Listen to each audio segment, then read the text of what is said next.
4, 3, 2, 1. We are now live. Okay. So, good evening, everyone. So, I welcome you all on behalf of Rajasthan Orthopaedic Surgeons Association in the series of monthly trauma management webinars. Today, we are here to have another webinar on the management of fractures around elbow.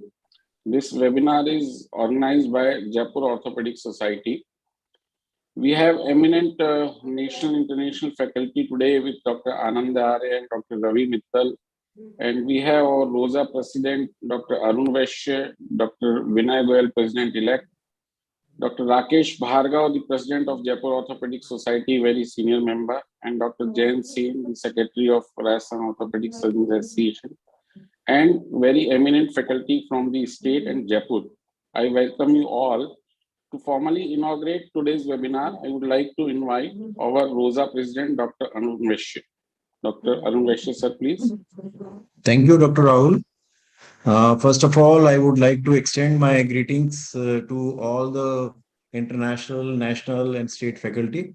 On behalf of Rosa and as a president, I would like to welcome all, and we are very thankful that you have spared your time and come over to deliver some of your lectures and your experience. So I would like to welcome Dr. Anand Arya, Dr. Ravi Mittal, who are national faculty, Dr. Rakesh Bhargava, and also I would like to welcome our President-elect, Dr. Vinay Goyal, Dr. S Meena sir, Dr. Narendra, Dr. Jaswant, and all those who have been participating.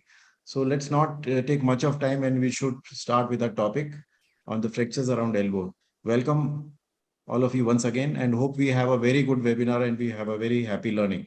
Thank you. Thank you, sir. So for today's webinar, Dr. Amit Vyas is moderator, and Dr. Rahul Garg, who is the Joint Secretary of Rosa, is the coordinator of this webinar. But before formally start this webinar, I would like to invite Professor Dr. Rakesh Bhargava, sir, to say a few things about these trauma management webinars by Rosa.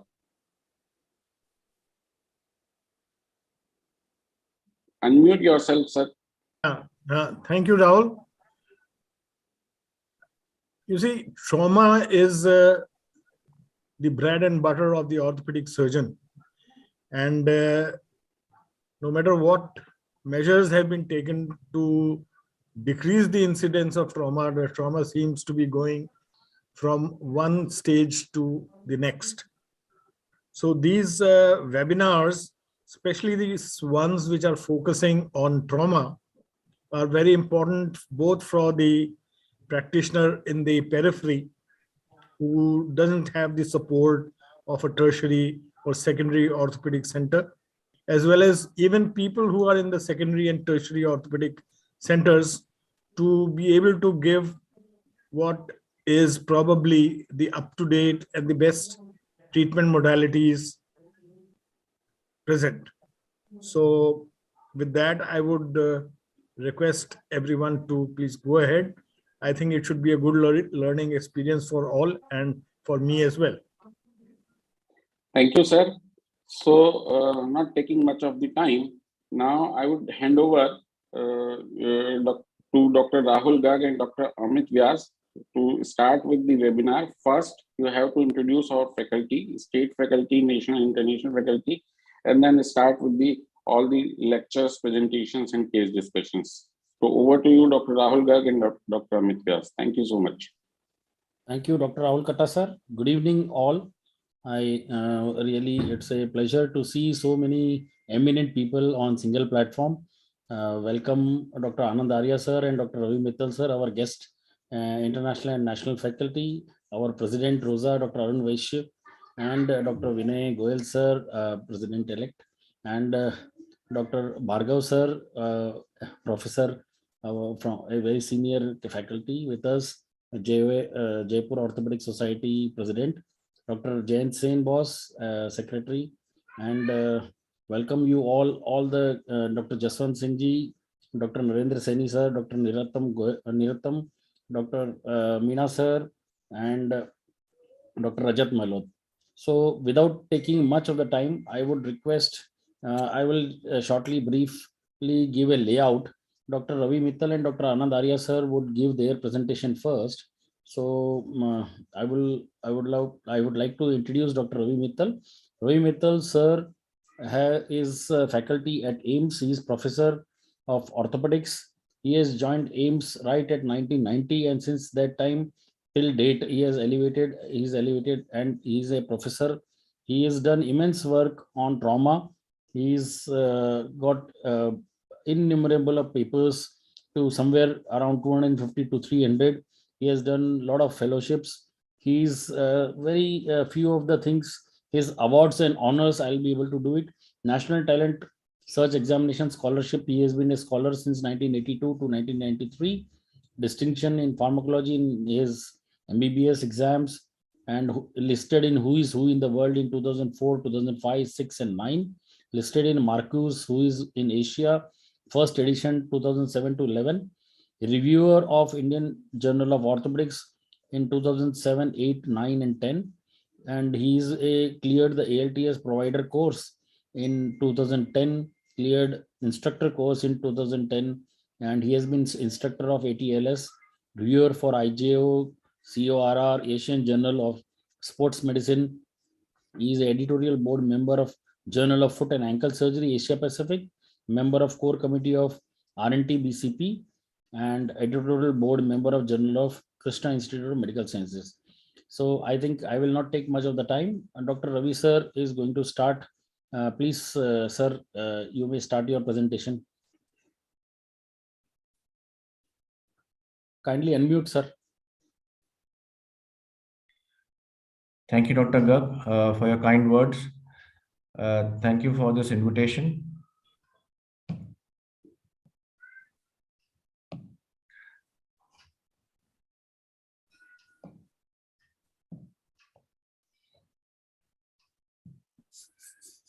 Can you see my slides? Yes, sir. We are able to see your slides. Good evening, everybody. I'll be speaking on intercondylar fracture humerus. This is a common injury. I think everybody has managed this fracture on a routine basis. So what I'll be covering is some issues in the approach, fixation and rehabilitation of these fractures, which I think I have learned and I've understood in my own way. There are three basic approaches to it: olecranon osteotomy approach, triceps on and triceps off approach, which do not cut the olecranon. My preference is olecranon osteotomy because I think it's simple and gives a very wide view and unhindered view to the distal humerus. And also it's a matter of familiarity with this approach that makes it simple. When you do a olecranon osteotomy, the first thing is one has to isolate the ulnar nerve. You can cut the olecranon in various ways, but chevron way or like a V shape gives better stability and more surface area for it to heal. Initially, you can use a saw, but limit your saw not to the cartilage, and the last part should be cut with a osteotome. Now, the choice of saw blade and osteotome is very important, that your saw blade should be short and thin, and osteotome should be thin. Because if you use a thick blade, you remove a big sliver of bone and you will make the olecranon fossa short. So that will be not be congruent with the distal humerus. Now, these are the two pictures of saw blade that we use. On the right, you use the big blade for TKR. Please don't use this blade for olecranon osteotomy. Use a smaller blade, which is smaller in length. So you have decreased control, better control on the saw motion when you're cutting the olecranon, and it's much thinner. So your bone loss is lesser with a smaller blade. Now, once you have done a olecranon osteotomy, the first step is the fixation of the articular fragments. Now, the fixation of the articular fragments has to be anatomical and with absolute stability. The main thing is we have to maintain the width of the articular fragment for coronoid and the olecranon. And depending on the fracture geometry, we either use a lag screw or a position screw. 1 or 2 small screws are more than sufficient. Now, in this case, we see there is minimal or no combination of the distal humerus. So one can use a lax screw here. And I think the 4 millimeter partially threaded screw is good enough to be used. We don't like to use a 6.5 screw in these cases. Whereas this case present a comminuted distal end, which has got 3 fragments. In this case, we use just a position screw. We do not lag it to prevent a stenosis of the olecranon notch. Now the problem arises when we have more than 2 articular fragments. So this is a schematic diagram to explain that. We have 3 fragments. In the first step, we can reduce and put a caver across 2 fragments. Then we bring the 3rd fragment to it, to the first 2 fragments, and pass a 3rd caver across the 3 fragments. Now, the first caver can be kept there, or it can be replaced with the headless screws to make our reduction and fixation simple. Now, this is an example where we have used headless screws here and a screw across the distal humerus fragments. Now, after the fixation of the articular fragments, we have to fix it to the diaphysis. Now, the principle is we have to use 1 plate for a medial fragment, medial column, and 1 plate for the lateral column. So in this case, both the columns are fractured. We use 2 plates. And in this case, where only 1 column was fractured, we have used a single plate. All the columns, the medial and the lateral columns are built over the articular fragments, because the articular fragment forms the base or over which we reconstruct the columns and the diaphysis. We start with the lesser comminuted side, and we use K-wires and reduction clamp to build over the geometry of the fracture. Now, the 2 plates that we are going to put can be put in an orthogonal fashion, that is 1 posterior on the lateral side and 1 medial plate on the medial side, or they could be 2 parallel plates. The principle is that 1 plate has to be perpendicular to the plane of the motion. The plane of motion is flexion extension of the elbow. And the principle that is the basis of this thought is that the I-beam structure is the most stable structure. Now, my views toward this are that this is the I-beam. Now, in the engineering, mechanical engineering, this is the most stable structure with the least volume. So that is why all the railway lines are built in a I-beam fashion. Now, you can bend the railway line left to right very easily. You can see the picture there down where there's a bending of the railway line, but you cannot bend it up and down. Even the weight of the train does not bend this train, the I-beam of the railway track. So the similar principle holds true when we are fixing this fracture. Now you can bend a plate like this, DCP or LCP, along its length. You can bend it up or down very easily. But if you have to bend a plate, DCP or LCP, along its width, it's not possible.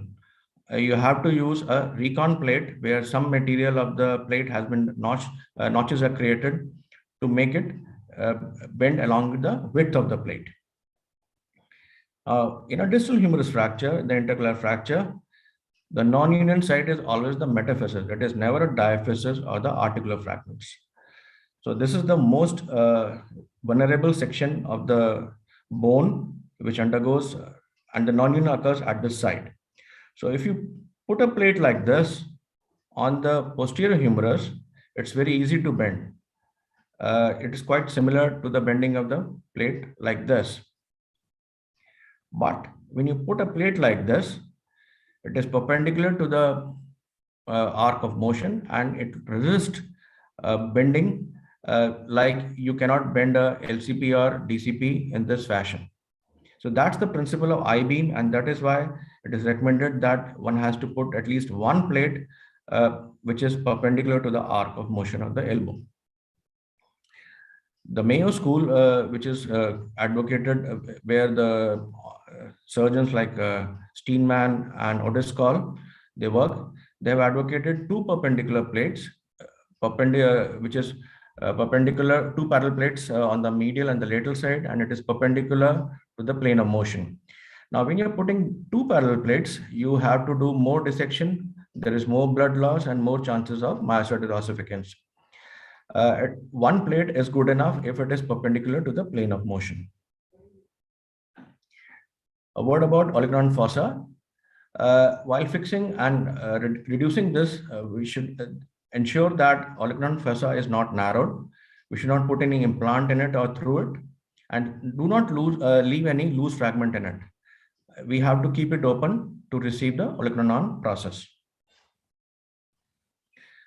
Next comes the olecranon fixation.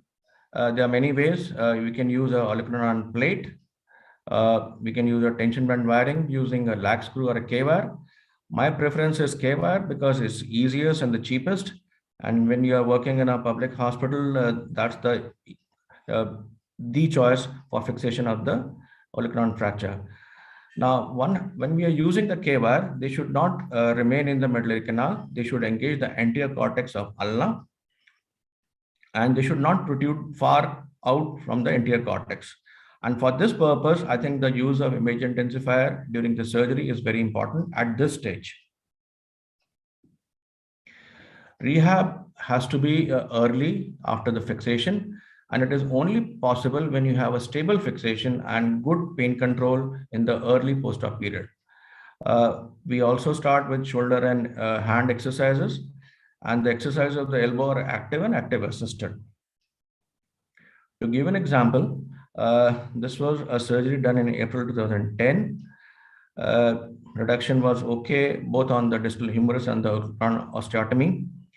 The patient regained 0 to 90 degrees of motion very easily. And we asked him to increase the range of motion beyond 90 degrees of flexion. And these are the X-rays in June and August 2010, where the surgery was done in April 2010. Now, the patient failed to regain more of flexion in spite of the best of efforts on his part and the physiotherapist's part.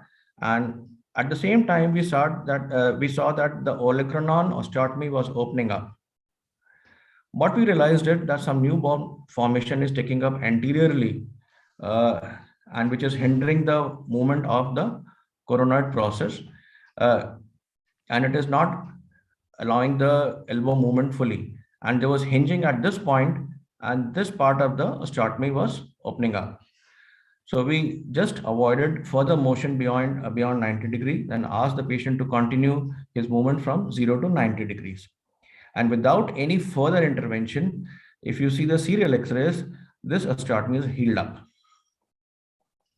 But this bone has not remodeled further, and it continues to protrude anteriorly.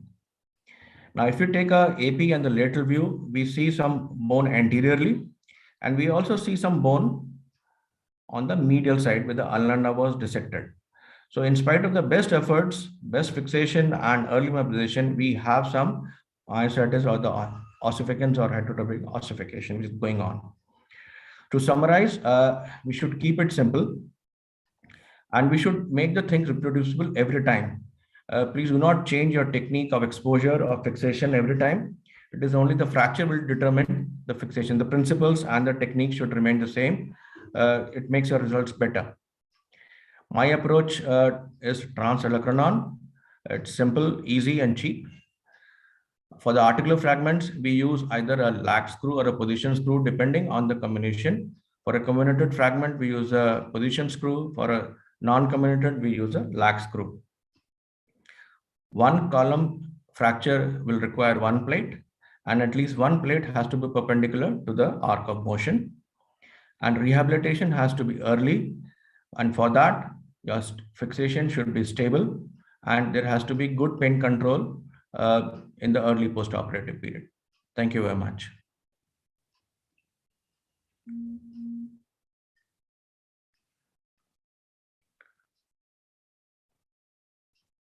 Thank you, sir. It was a wonderful take-home message and very clear presentation, short and sweet, covering almost all the points of intra-articular fracture elbow, and very common fracture. Every orthopedic surgeon encounters it day in, day out, and good ways to deal with it.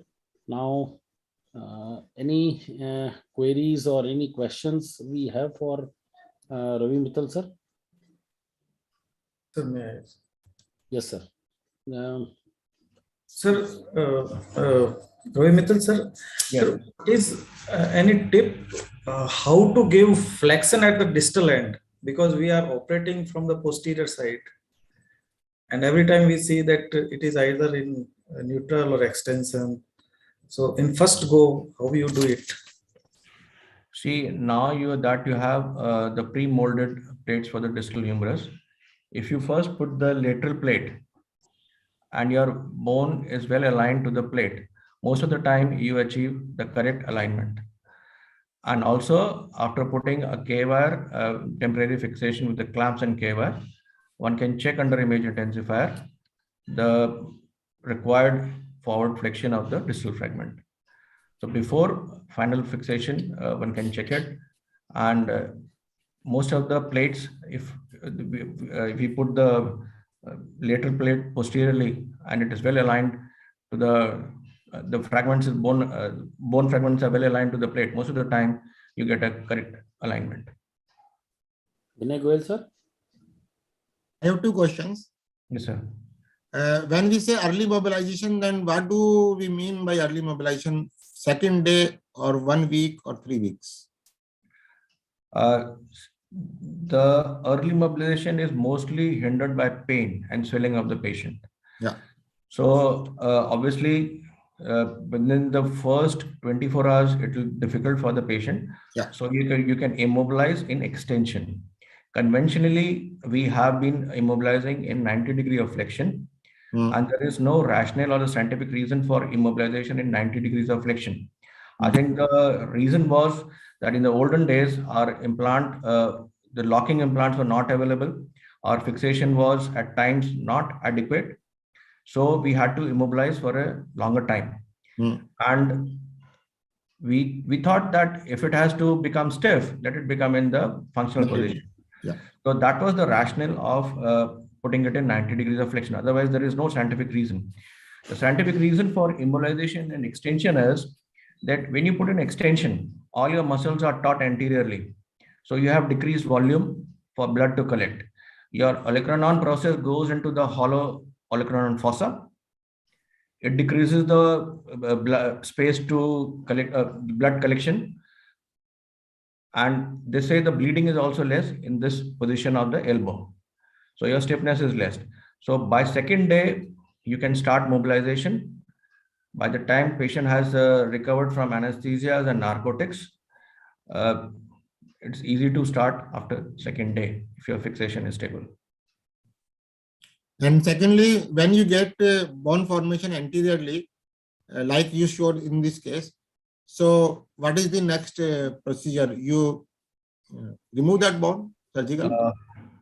See, it is very difficult to convince the patient for a second surgery. Yeah. Ideally, if the patient is getting 0 to 90, the stiff elbow is classified as less than 100 degree of arc of motion of elbow. So if you're getting 0 to 90, most of his functions are covered.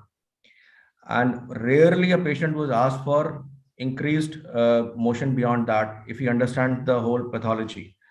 If the patient is very keen, obviously you have to go in the second time.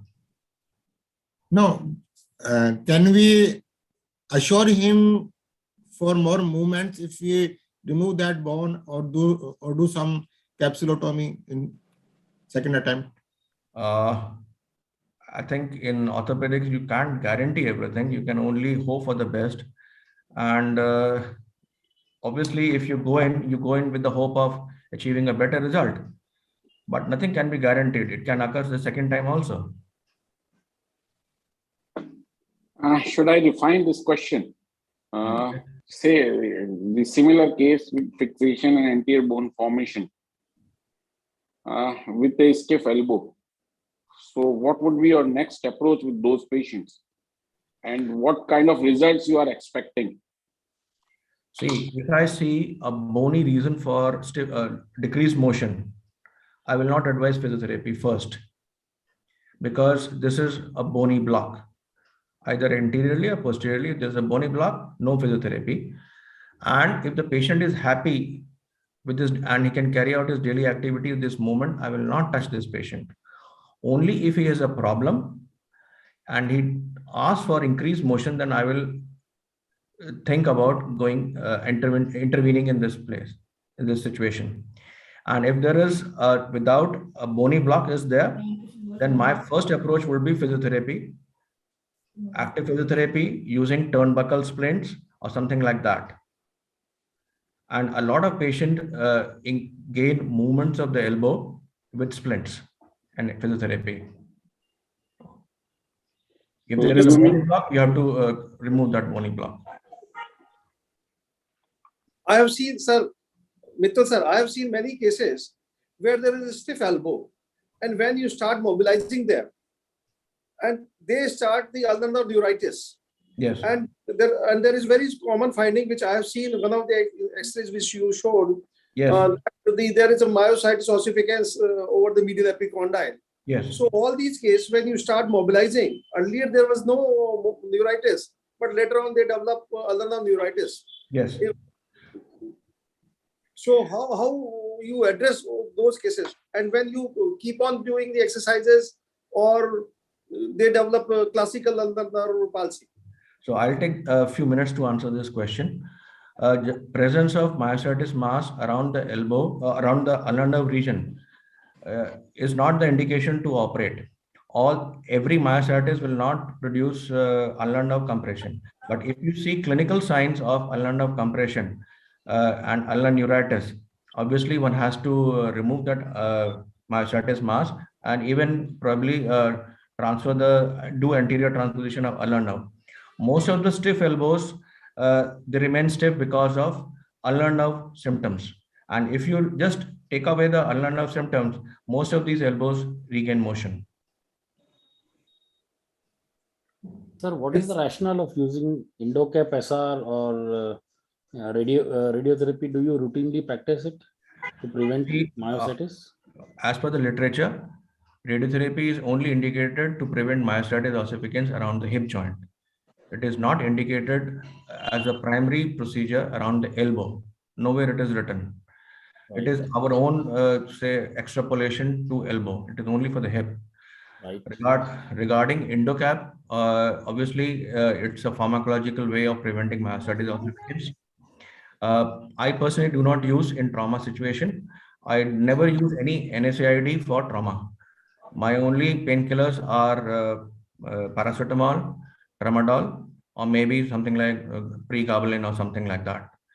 I don't use any NSAID for trauma situation. Any trauma or any trauma around elbow, sir? Any trauma, sir. Okay, Even femur, no way. Okay. See, if you talk to Dr. Anand Arya, no hospital in UK would use NSAID for post-operative pain. Only in joint replacement, where you don't achieve union. Either soft tissue, there is no union in joint replacement. So you can liberally use NSAID. But where you are achieving bone union, why do you want inflammation to go away? The union is only occurring by inflammation. What you want is pain relief. Give pain relief by narcotics and paracetamol. Anyway.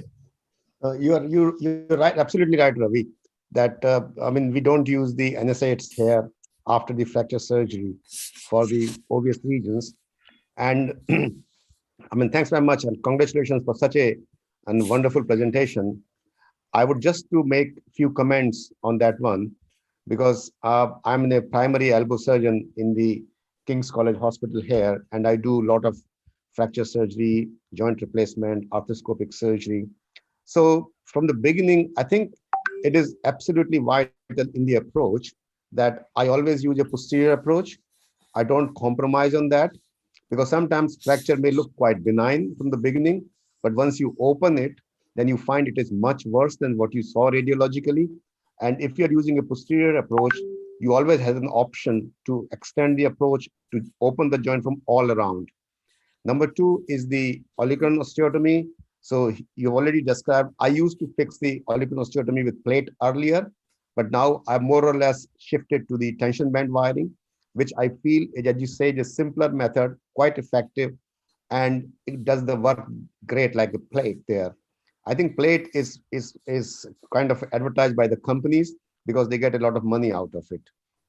What I've recently started is that some of the less comminuted fractures where there is only a clean break in the transarticular fragment or just two fragments there, but you can easily reduce indirectly. I do not do the olecranon osteotomy. I go on a bilateral para-tricipital approach. That means you lift the triceps from both medial and lateral side, and then you can get the good exposure there. But in this exposure, you cannot see the inferior and the anterior aspect of the articular part of the distal humerus. So if you are happy that I can reduce this fracture indirectly, you don't need to do olecranon osteotomy. Number 3 is the ulnar nerve. Ulnar nerve problems, as Ravi has mentioned, gives a lot of grief later. So when you isolate the ulnar nerve while doing this surgery, you normally put a rubber loop around the nerve, and then a lot of people put a clip between that rubber loop and the drapes.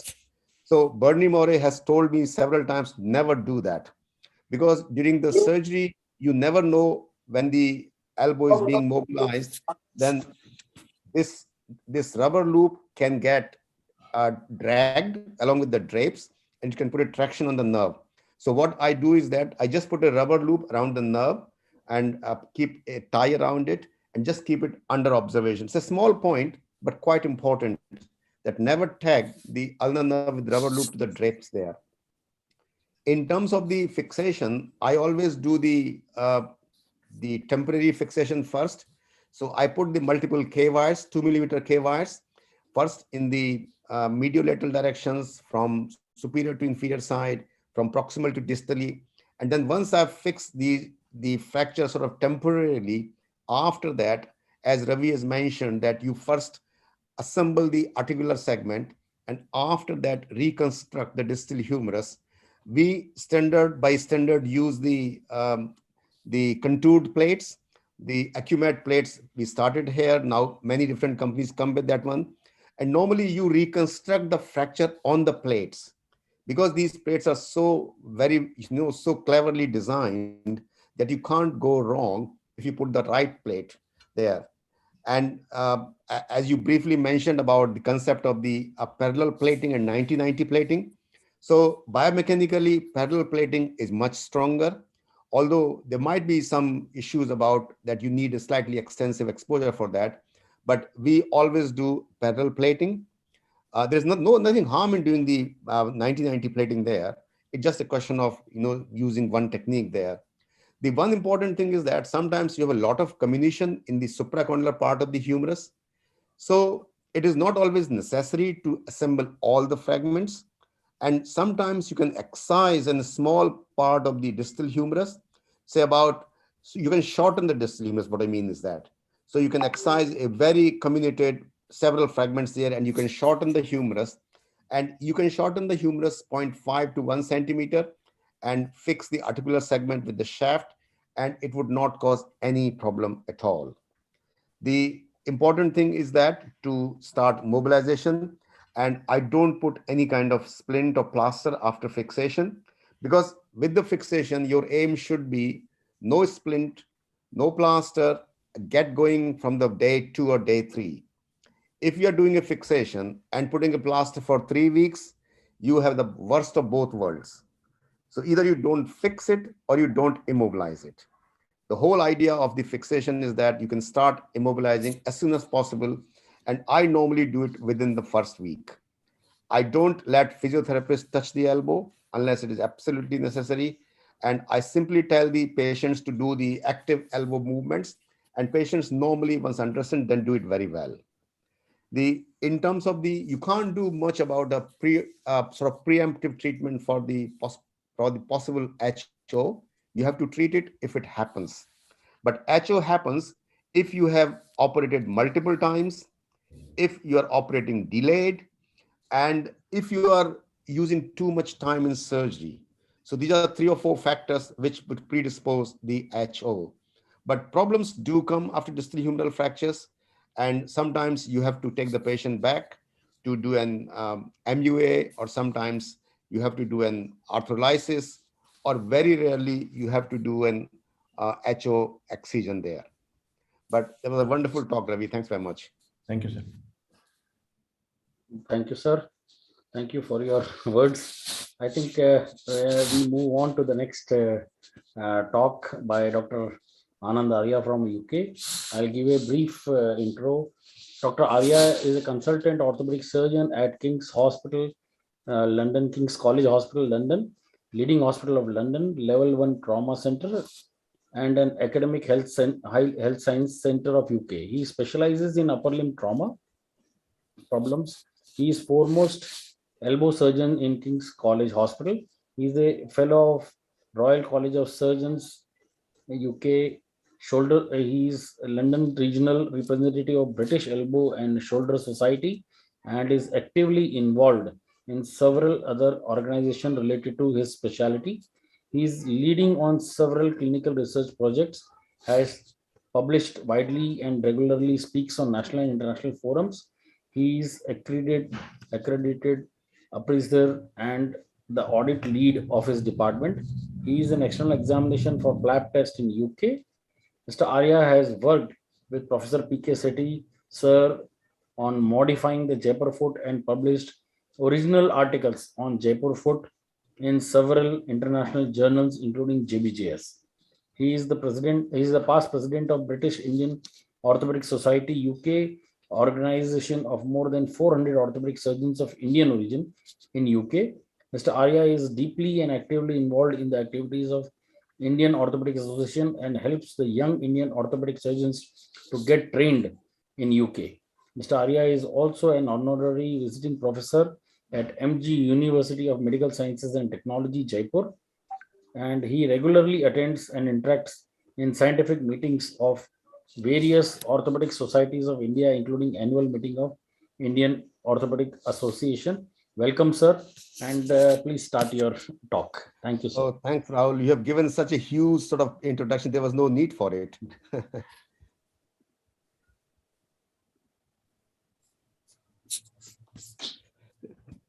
Thanks, everyone. And it's always a pleasure to come back to amongst your own people in Jaipur, Rajasthan, and share your experiences. And I was really happy when Jayant had asked me that if I can give this talk. And fortunately, because this is afternoon in London, and fortunately, this Friday was free. So I was able to give this talk.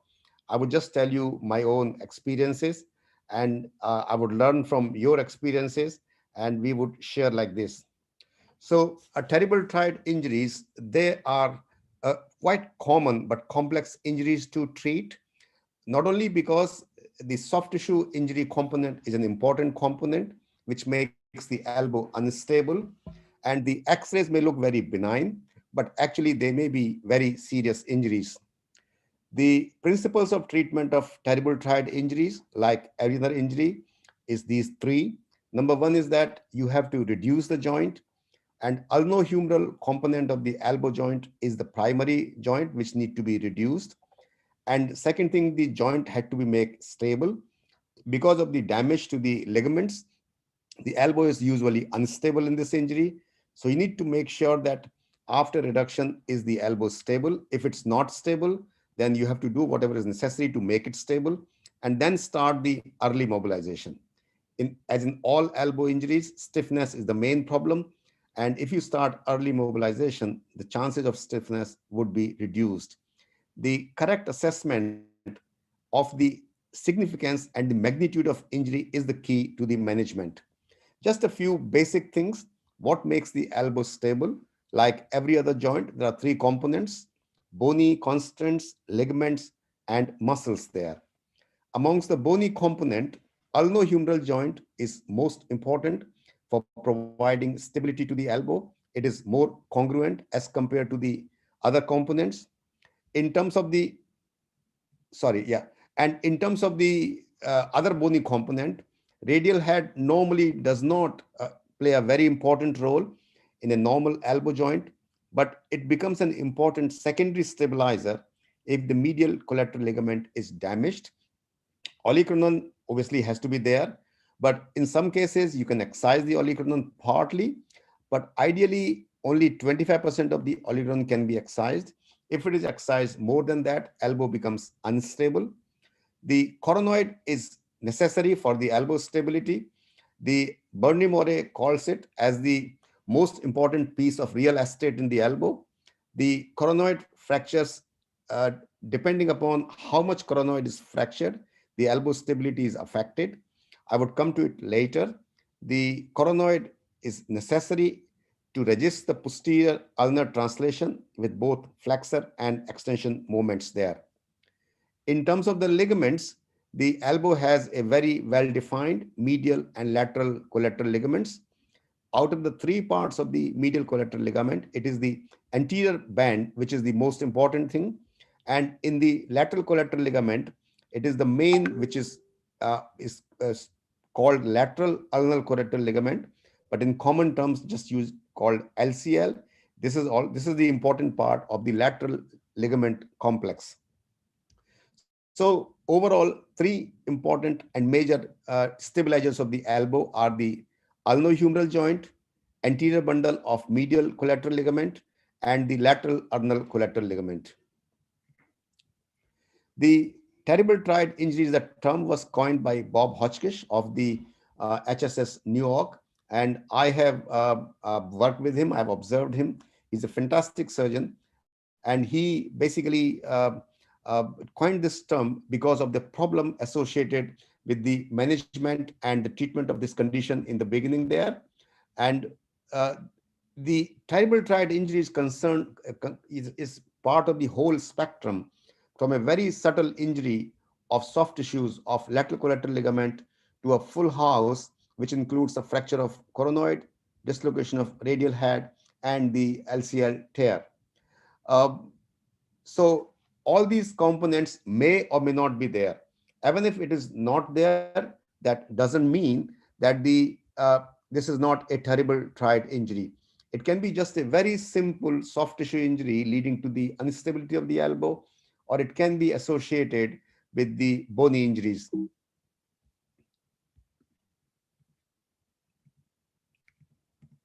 The good quality X-ray are obviously important for the diagnosis of this condition, but it is very important that you should have at least two views, possibly more than that.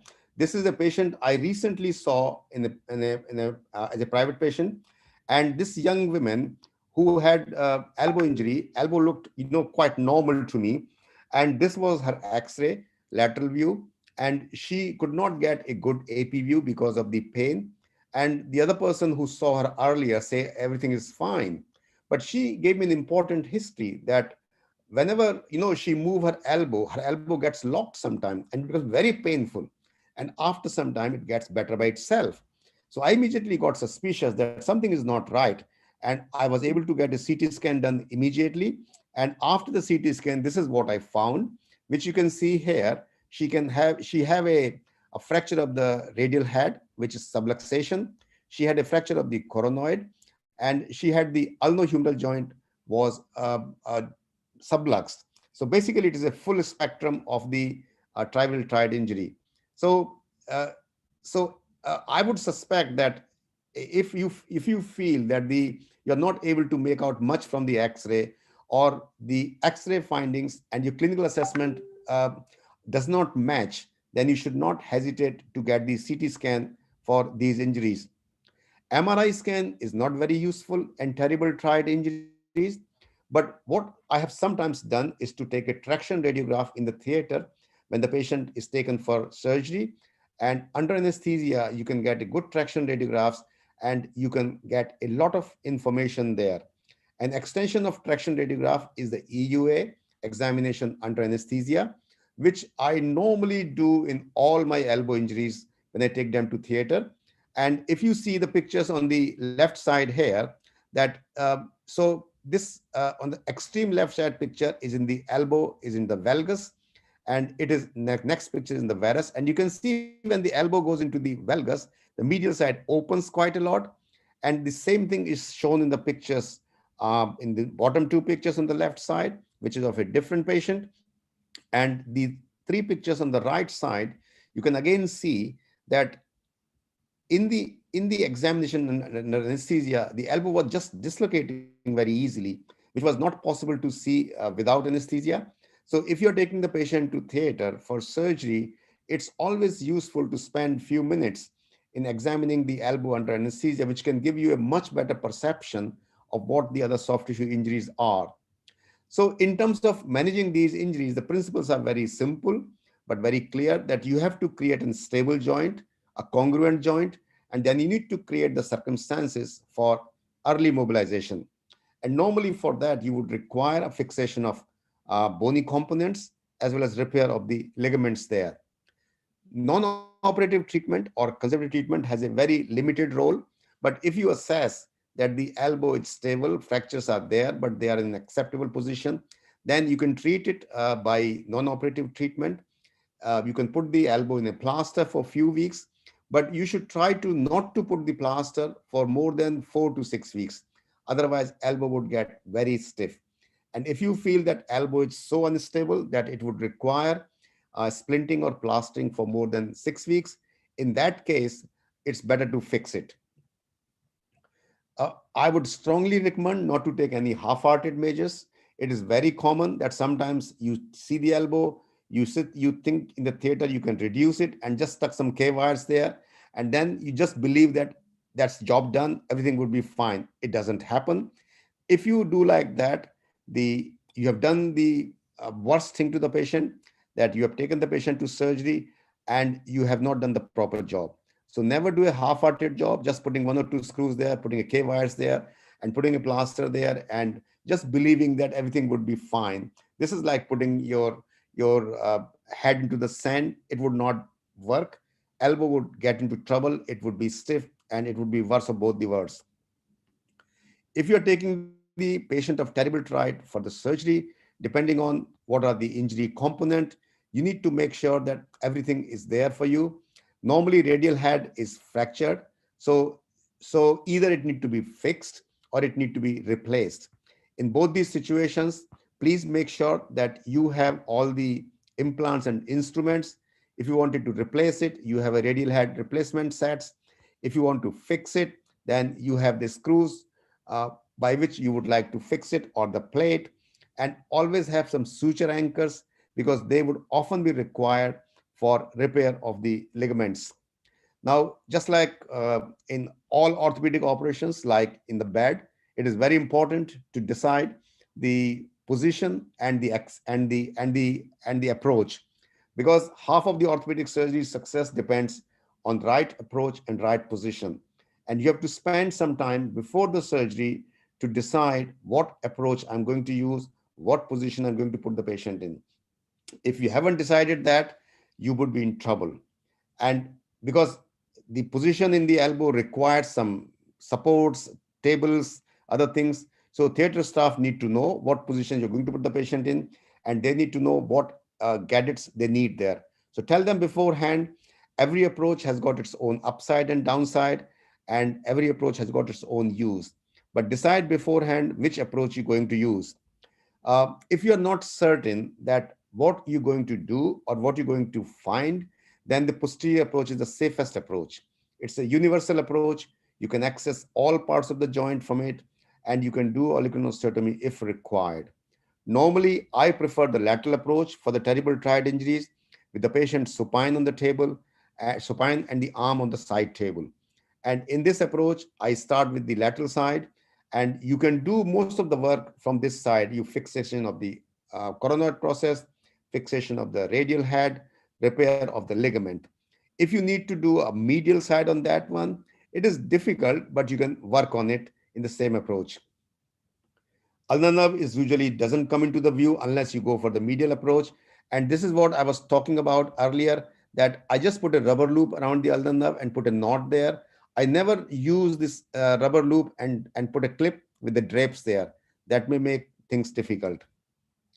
So managing the three things, radial head fractures, coronoid fractures, and ligament injuries. Radial head fractures, I rarely excise it, and I try to fix it up to 3 or 4 fragments there. And I always use the screws there. And these screws I use in the apical fashion, and I use them, the headless cannulator screws, which can be put from the border of the radial margin, and they can be buried inside the bone. And you can put any number of screws from anything into the radial head, and they don't come in the way. If it is the fracture is unfixable, then I use the radial head replacement. I do not use the plate unless it is absolutely necessary. I never use the K wires. This is another picture of the 3 screws put in the radial head there from different angles, and I can tell you they give a really strong, good fixations. The technique of using the headless cannulator screws is very simple. These are cannulated screws. They are put over the guide wire. So it's very unlikely that you would go wrong. You can always check the position with the X-ray before actually putting the screws in there. And these screws are compression screws. So once the screws goes in, it gives a really good compression. You don't need to expose the radial neck. So posterior interosseous nerve is not in the danger. They comes in many different sizes. I normally use 3 millimeter screws in the apical fashion. This is the X-ray of a young woman who had 4 fractures of the radial head, and you can see that I managed to fix it. And later on, I need to go back and took some of the screws out, but I was able to save this patient's radial head. The fracture of the coronoid process, type 1 fracture does not require fixation. I'm talking of the Morey classification of the coronoid fractures. Type 2 and 3 should be fixed. Otherwise, they would cause the instability. There are several different ways of fixing the coronoid fractures. Out of all these different methods, I've tried all of them.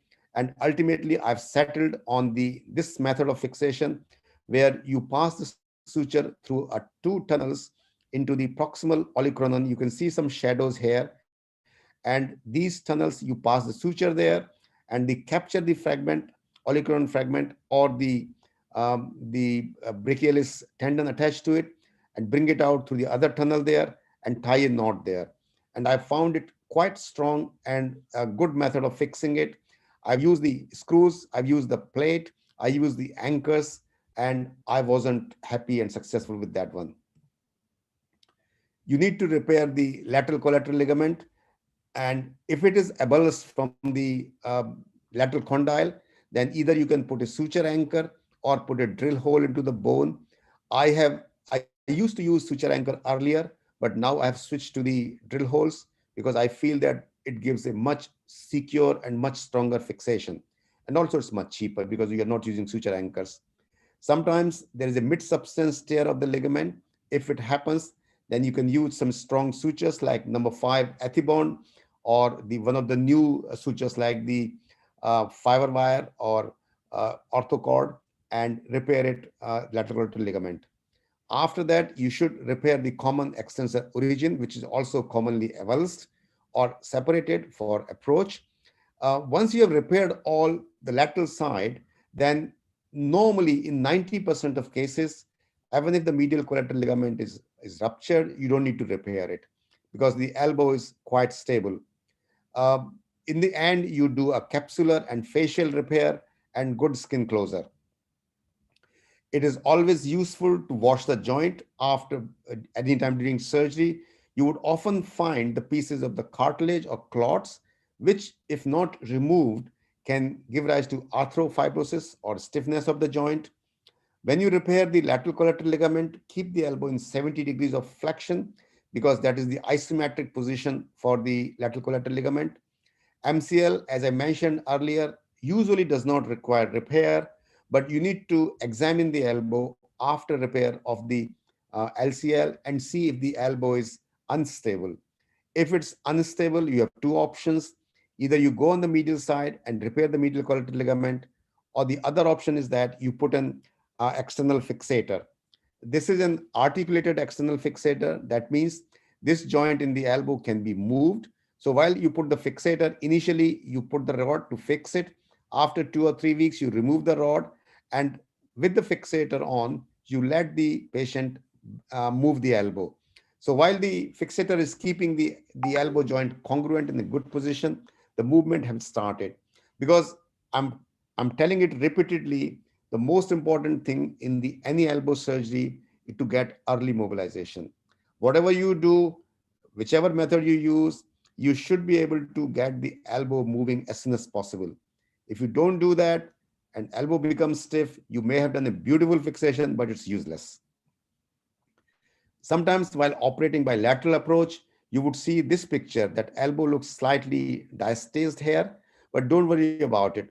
Once you have closed the wound, the elbow would look fine. So these two pictures, the picture on the left side is before the wound was closed and the patient was splinted. But on the right side, you can see that the joint has been closed now. It is congruent now. So don't worry about it. You would always see it because you have opened the lateral side, and the lateral side would be slightly diastased, but don't worry about it. If you X-ray the joint in internal or axial rotation of the shoulder after fixation, it may look slightly different, because if your arm is on the patient is supine, arm on the side table, for taking the lateral view, you have to either put the elbow onto the internal rotation of the shoulder or the axial rotation of the shoulder. So don't worry about these things. Take the picture on both sides, and if the joint is congruent in at least one position, that should be fine. I release the tourniquet before closure of the wound. I put a compression dressing, and I put just an anterior POP slab in full extension of the elbow just for a few days, basically to take care of the swelling and soft tissue healing. And maybe after 2-3 days, I take everything down and let the patient moving. So nowadays, I try to splint the elbow after any kind of surgery in the full extension if possible. That is considered a better option because it is easier to get the flexion, but not so easier to get the extension. So nowadays, the concept is that elbow, if possible, should be splinted in the extension, although it is slightly sort of a difficult position to maintain, but it is a better position for the elbow function. So in summary, for terrible triad injuries, you need to fix or replace the radial head and fix the coronary fracture if it is type 2 or 3. Ulnohumeral joint must be congruous. Wash the joint well. Repair the LCL. MCL usually does not require repair. Repeat the EUA. If any doubt about the stability of the elbow, splint the elbow in 70 degrees, or better, put the articulated external fixator. And very soon after the injury is the best time to operate on it. And the take-home message, if you can just remember these few things from this talk, it would be useful. Pre-op planning is so important, especially about the position and the approach. You need to make a congruent and stable ulnohumeral joint. You need to repair the ligament. Please do not do any half-house. If you lack the expertise, implants, instruments, anything, send it to someone who has it, and start early mobilization, preferably within 1 week. This is the journal I edited a little while ago, and this is a special issue on the elbow. I have the e-copies for it. If anybody wants it, it has fantastic articles from all the well-known elbow surgeons in the world. If you want it, just email it to me, and I can send either a hard copy or a link for the digital copy for this journal. I'm also quite happy to do virtual consultations on any difficult shoulder, elbow, wrist, and hand problems for all the orthopedic surgeons of the Rajasthan. I think the JOS and Rosa can take it as a project that we can fix up some either days or time or some other way. And if any person sitting any corner of the Rajasthan wants some opinion, because nowadays it's so easy to connect with the Zoom or other virtual media, and you can show all the X-ray scans to me, I can give my opinion. So this is my proposal, and the Rosa or JOS can look into it. And this is my email, anandparya@gmail.com. If anybody wants anything from me, any opinion, any suggestion, any guidance, please email to me. Thanks very much. Thanks for giving me this opportunity. I'm really grateful. Thank you, sir. It was so wonderful to hear from you. It was a very interesting talk and very difficult for all of us whenever we face this terrible triad, in what sequence to go and what should be done and what should not be done. Any questions for Arya sir from the panel? Yes, sir. Yes, Arya sir. Yeah. Yeah, you made two major statements today. One is there's no role of the excision of head radius in the current concepts. Is it so? Or still you find some indications where you can plan for head of the radiuses? What are those cases where the head of the radius can be excised? I mean, ideally, you should not do that because the terrible triad injury is basically ligamentous injury. So lateral collateral ligament has gone. In a lot of cases, medial collateral ligament has gone. So in those situations, if you excise the radial head, you are making the elbow unstable. I mean, having said that, nature work wonders. So sometimes people make so many mistakes and still patients behave patients get quite good results. But that doesn't mean that's the right thing to do. I mean, I would quote a very wonderful quotation of the Alan Apley. You might have heard his name. Apley has written, he's a major name in orthopedics. So if you read his book, Apley's Orthopaedics, the first line on his introduction is, fractures do heal in spite of treatment. So that is a very sarcastic statement. So for that same thing, I would suggest that in a terrible triad injury, it happens normally in younger age group, and there is absolutely no reason to completely excise the radial head. If you are excising the radial head, if it's unfixable, you put a spacer there or a radial head replacement, because that is how you will be treating it rightly. You can treat it any way you want. Yeah, go on. Even if you want to excise, if you don't have so much armamentarium in your theater, say multiple screws or a head, and the fracture is very comminuted. So how best you can treat those cases where you are planning for? I would suggest that if you do not have all the necessary implants and the facilities, you don't operate on that patient, because you send it to someone who can do it. Because you would not be doing a favor to the patient if you do a half-hearted thing or you do something which you should not do. But having said that, I just mentioned that, a lot of times patients get many different kind of treatment and still they get better. But it doesn't mean that it's the right treatment. So if you are planning for a prosthesis to be inserted, so whether you want this prosthesis as a permanent prosthesis or just a buying spacer where the radial head prosthesis, especially if you put in a younger patient, about a lot of times you have to take it out later. But by that time, there's enough fibrosis, enough healing of soft tissues is there that it doesn't really matter. But normally a good radial head prosthesis should survive till the quite old age. And in terms of your earlier thing that if you don't have the things and you still have to do it, as I said, that sometimes even after, major, shortcomings, things do well. I often give the example of driving in the night with your headlights off. You may not meet an accident. You might just reach home perfectly well, but it's not the right thing to do. So it's the same thing that there are right things to do. There are not right things to do. Now it's entirely up to you what you decide to do. So you are absolutely right. We are following the way you are treating, but many times it's very, very difficult to fix the coronoids from the lateral approach. Smaller fragments, we can use the brachialis muscle and pass these sutures and tie on the ulna. But many times we can't able to expose these. Can you tell us some tricks so we can reduce them and fix them in a proper way? Since the space is very less, limited space, and the vital structures are lying anteriorly, so many times we face the difficulty in fixing these coronoid fractures. Devisa, I totally agree with you. Coronoid is the most difficult fracture in the elbow to fix. But the important thing is that if you're going by the lateral approach, and if the radial head is fractured, your job is made easier. So normally in the terrible triad injuries, the radial head would either be fractured or would be dislocated.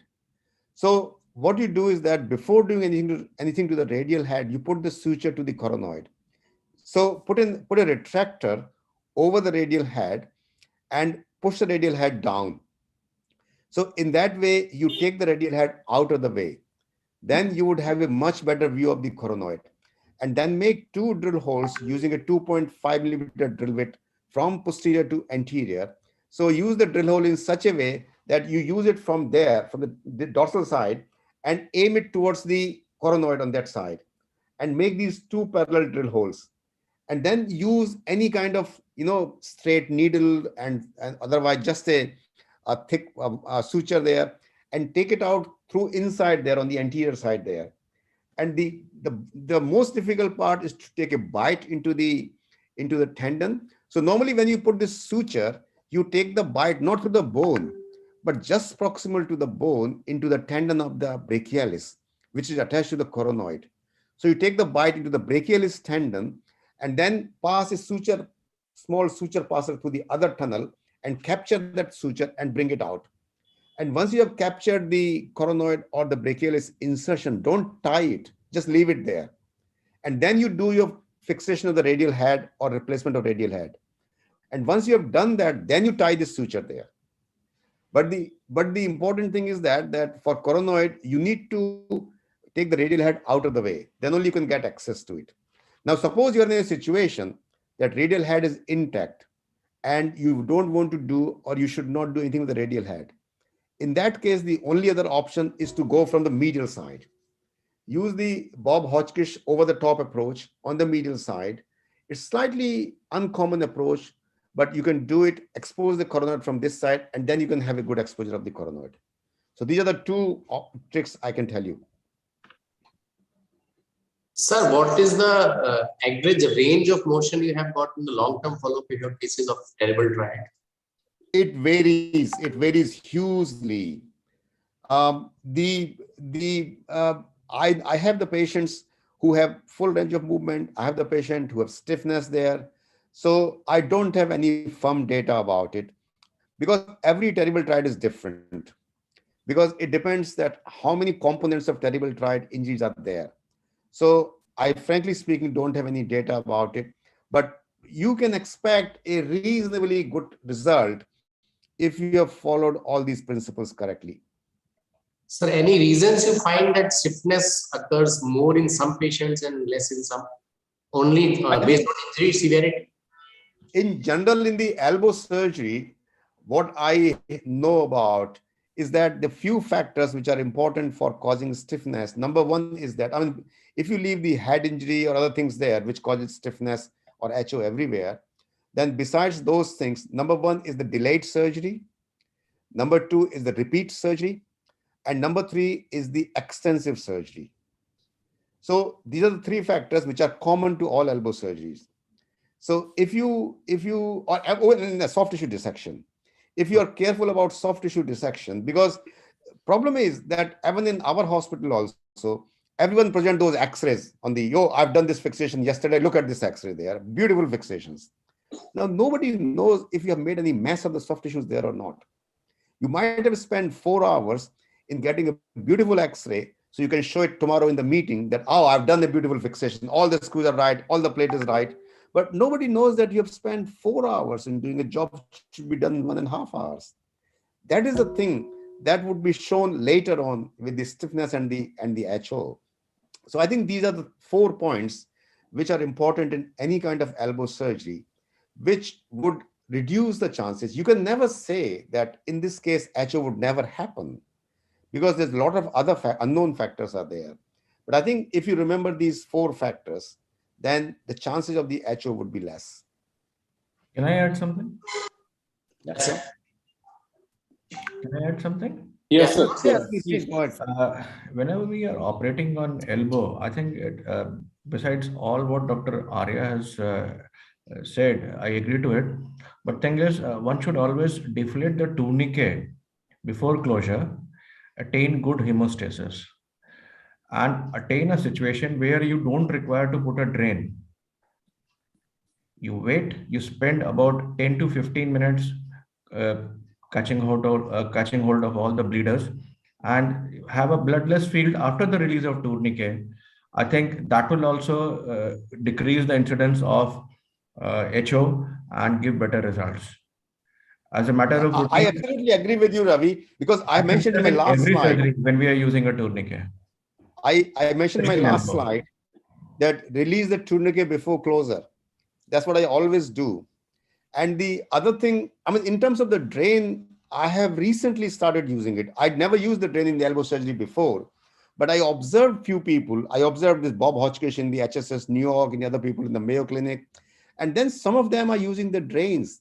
And one of my colleagues is using the drains, so especially not the terrible tried, but after total elbow replacement, now I have started using the drain. And what I do is that I fill the elbow in extension. Because in the extension, the elbow joint has the least space inside. If you see there is a effusion into the elbow, it automatically goes into flexion. Because the flexion in the elbow has more space in the joint. So more fluid and blood is likely to collect. So if you keep the elbow in full extension, automatically it would have like an hemostasis effect. There would be not much space into the joint and the collection would be less. But I agree with you totally that tourniquet should be released before closure and good hemostasis should be obtained. I use the drain only in the total elbow replacements. Because there's a potential dead space like reverse shoulder, that's mandatory to use the drain, mandatory to do the drain. It's just that I've observed some of my colleagues there, they're getting good result. So it's only in that, and that too only for last 2-3 years I've started using the drain. Now, hearing you, Dr. Arya, it was quite reassuring that what we are practicing is same as what you are doing. You are immobilizing an extension. You are using tension band wiring for olecranon fractures. You are not using a plate there. You are using pull-out sutures for coronoid fracture, and you're not putting a plate there. We were doing all this because of our resource constraint, but you are doing after so much of experience. So we are on the correct line. No, you're right. Quite reassuring for us. No, thanks very much. Do you experience any excessive pain after when you keep the elbow extended post-operatively? No, not really. But it is the position is very inconvenient. Because the thing is that if you want to elevate it, then you have to make some sort of device so patient can keep it like that. When the patient walk, they have to hold the elbow arm like that. And they always have to keep it like that. So it's a very inconvenient position for the patient. But as I said that I keep this position only for 3-4 days after the surgery, after fixation or elbow replacement, and then I just get going then. But what I do is that I would make a splint, removable splint, anterior half splint. And when they go to bed, then I said, put the elbow into the extended position into the bed with the splint on. During daytime, you just move your elbow, use it as you're comfortable there. But pain is not an issue. Sir, can we have Bhargava sir's opinion on his excision of radial head and their follow-ups?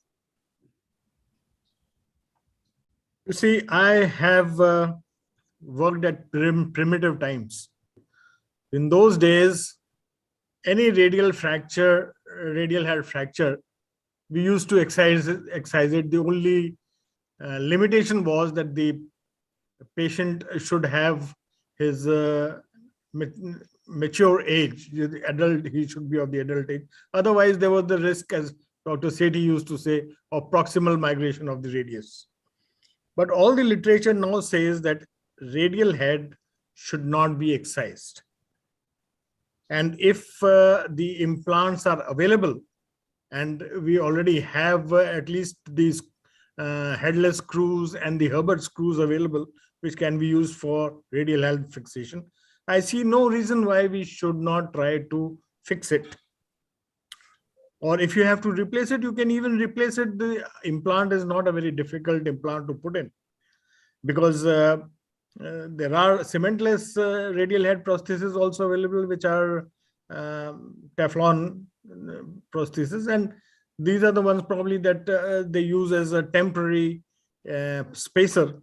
But no, nowadays I would not think in terms of excising the radial. I have done it almost in every case of radial head fracture, but I belong to a primitive time. But sir, what was the experience in those days of the patients? What were the problems they were facing with that? See, actually, the patient doesn't have much of a problem, in the sense that we used to do the excision, immobilize in a compression bandage or a slab for 3 weeks, and then mobilize him. He did get movements. Most of them got a reasonably good range of movement, though maybe not all the full range of movement, but no one really complained. But the question is not whether the patient is satisfied with his result or whether he could have had a better result. I feel with these current forms of fixation and replacement, he gets a better result. And as my chief used to say, don't compromise. As Anand said, if you don't have those stuff, send it to someone who has. But don't half do things. Don't compromise. In an age where we are doing big joint replacements, if we say we don't have resources for radial head, that's not, say, we can't digest that. No, I'm talking of quality of the implant which we are getting is not. Sir, headless screw, we all are using somewhere or the other. I'm talking of replacement, head replacements. Sir, Indian implants are available now. I think radial head implant is not very expensive. Yeah. And it's not very difficult to do. All you need is a ream or head. No, Rakesh, for me, it's the most simple replacement. Yes. And I always use the uncemented one. And I use the one which is a loose fitting. I mean, the radial head implant remains telescoping into the radius. So really, you don't need anything at all. You just cut the radial neck flush, sort of, in a flush with the and the perpendicular to the axis there, and just drop in there. It's so easy to do it there.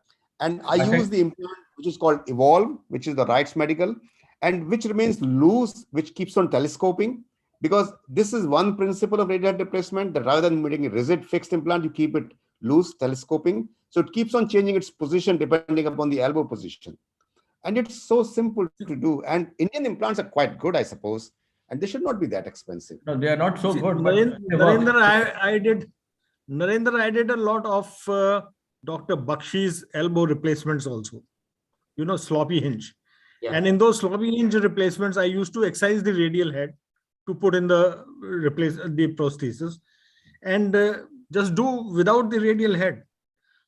But because we were using an implant which was an articulated joint, elbow joint, so we never had much of a problem of instability.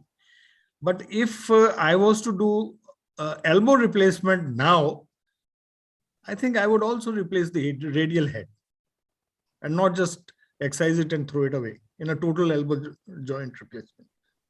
Things have changed. Dr. Saini, few of the patients whose the radial head were excised, they were complaining that they have reduced power in that upper limb. So that was the foremost complaint after the excision of radial head. And now, once you fix the radial head or replace it, I think those complaints are not there. So for an active patient working hard physically, so then it is required, definitely required to have a good power apart from the range in the upper. Yeah. But sir, in hard laborer patients, I think survival of the implant in two situations. One is the traumatic situations, one is arthritic situations. Yes. So in the arthritic elbow, excision of radial head is a perfectly genuine, justifiable treatment. True. But it's a completely different situation. When we're talking of the traumatic elbow, then in a young patient, then it's a completely different thing. So in the arthritic elbow, in the radiocapular arthritis, excision of radial head is a quite well accepted treatment there. If in a young patient, which is a traumatic patient, you excise the radial head without putting a replacement, gradually you can see that the elbow biomechanics just got haywire, because elbow would gradually start drifting into the valgus, and gradually the medial side would stretch. So very soon or quite early, patient would start developing uneven forces on the ulnohumeral joint, and which would lead to the ulnohumeral joint arthritis. Now, it's a different matter that Indian patients had so much, kind of a patience and so much tolerance that they will not complain about it. But that doesn't mean that it's the right thing to do. True, true. A similar thing, I give an example of the car. If somebody is driving a defective car, it can still go, it can make noise, but still go. But that doesn't mean that it's the best way of doing it. True, So obviously our patients' expectations are quite low. So that's why we can get away with anything. But we need to know what is available and what is a better way. Yes. So we will change up when we are convinced. Last question from Dr. Vinay Goyal, then we'll move forward. Boss, unmute yourself. My question is to Dr. Arya, sir. Sir, good afternoon, sir. Good afternoon. And thank you very much for the hard copy of the book. You got it. Sir, one usual problem we see after, not after terrible trial, but after simple condylar fracture of the humerus, that is stiffness. So is there any role of arthrolysis or capsulotomy when we remove the implant plates and plates, etc.? Because after 5-6 months, patients say us, sir, kuch to karo, sir, plate nikal do, sir, kuch kar do. So is there any role of removal of implant and arthrolysis or capsulotomy? You have asked such an interesting question because still nobody knows the answer to that question. But what I can tell you from my experience and after talking to many different people, yes, there is a role of doing something in the stiff elbow after distal humeral fracture fixations. So normally up to about 6 months, you should continue the patient with extensive physiotherapy, other things there. But after say about 4 to 6 months, if you feel that elbow is very stiff, it is not progressing, yes, there is a role for the EUA and arthrolysis. So what I've done is that I have first taken the patient to theater and do an MUA under anesthesia, manipulate the elbow under anesthesia and see if I can break the adhesions like that.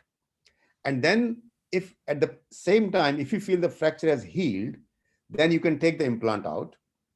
And the third thing at the same time I've done that even after doing the MUA and taking the implant out, I'm not able to get a good range of movement. I've done the arthroscopic arthrolysis.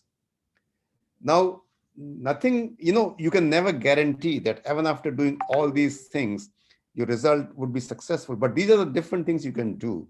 The only thing I wanted to mention that I remember I took the patient to theater and I took the plates out and I did the manipulation and fracture recurred on the table. And I was so, kind of stressed. So I immediately, what I did is that I opened the fracture. I mean, I've already opened it because I've removed the plate. So I've re-put the same plate again, which I've just removed. And obviously I treated it like a fresh fracture. And I told the patient later that this is what has happened. And since then, I learned this lesson and I've told other people also that whenever you're doing a manipulation of the elbow after fracture fixations, do not remove the implant before manipulation. Remove the implant after manipulation and making sure the fracture is healed. But yes, there is a role for manipulation. There is a role for arthrolysis. Open arthrolysis probably would not help much. It might cause more scar tissue.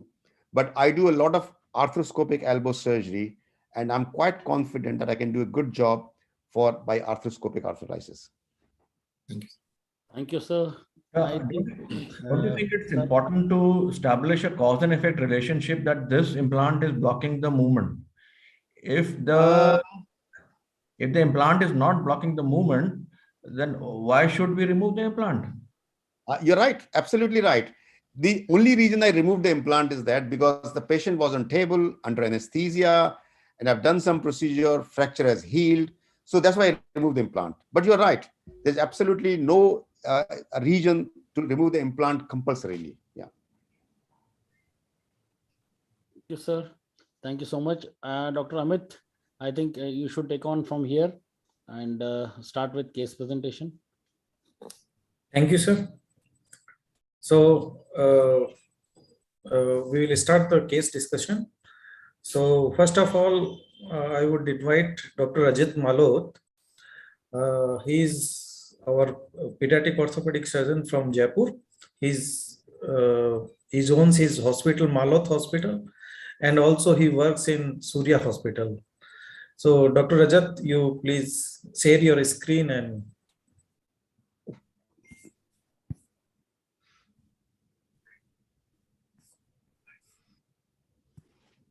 Good evening, respected teachers, seniors, and colleagues. I am presenting a case on a pediatric elbow fractures. So this 6-year-old child fall on an outstretched hand and complained of pain, swelling, and inability to use the elbow. And we got an X-ray.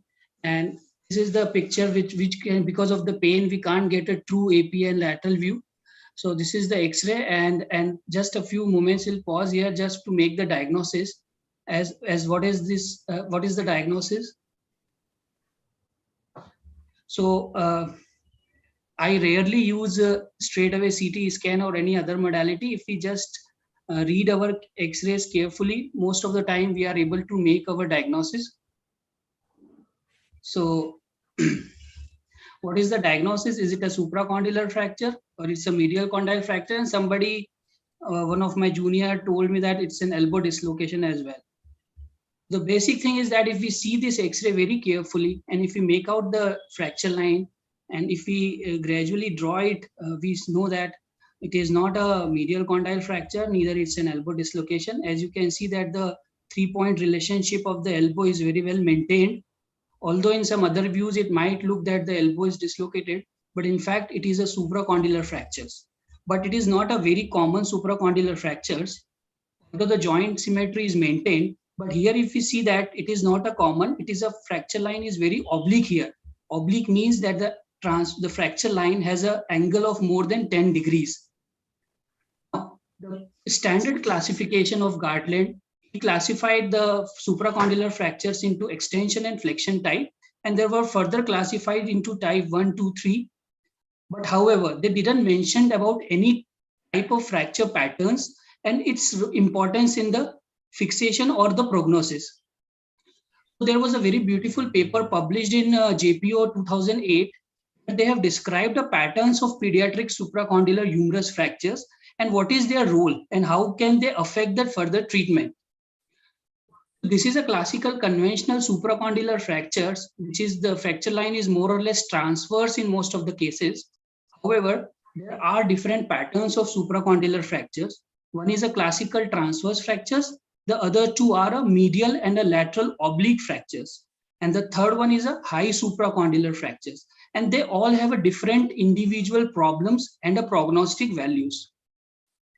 If we see their summary of the paper, that's what I felt when I reduced these fractures. They are more oblique fractures are very difficult to reduce and pin it. They also have a very less than acceptable fixation, and they can lead to failure of fixation. Or also they were the cross pinning, which is a very ideal way of treating this fracture, is not sufficient to treat these fractures. What I did, I tried reduce this as the gold standard is to reduce them close and put a cross pinning. I took a lot of shots of C-arm shots and I was unable to, because the proximal fragment was so extremely rotated that it was impossible to reduce them anatomically.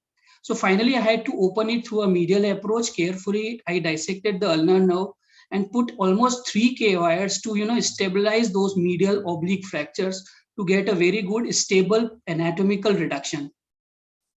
This is how this was the fracture after the alignment. It was almost like, in the lateral part, it was just a cartilaginous part.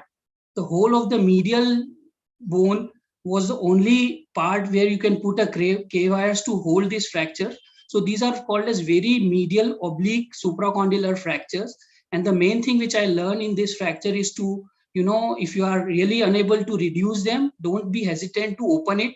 Just open it up, carefully separate the ulnar nerve, and then try to, fix it with K wires. And even if sometimes you might need to do, more than 2 or 3 K wires can be needed.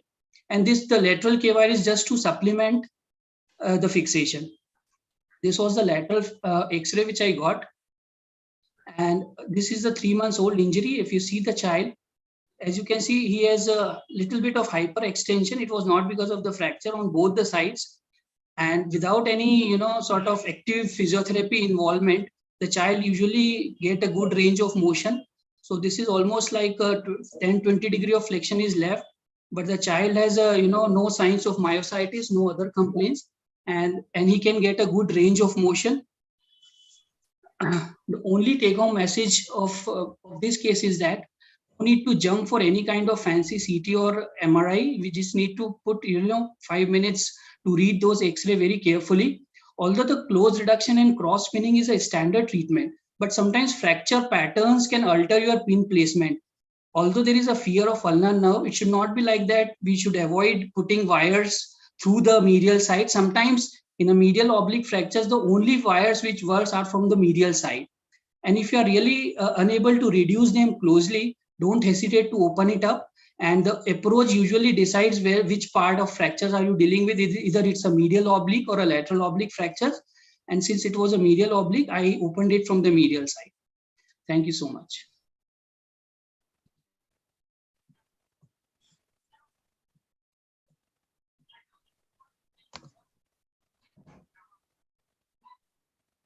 Any questions? Rahul, can I put a question to Rajat? Yes, sir. Sir. Rajat, as you said that if you are not sure of your reduction, the best thing to do is to open the fracture, do a reduction under vision, and then pin it. Yes.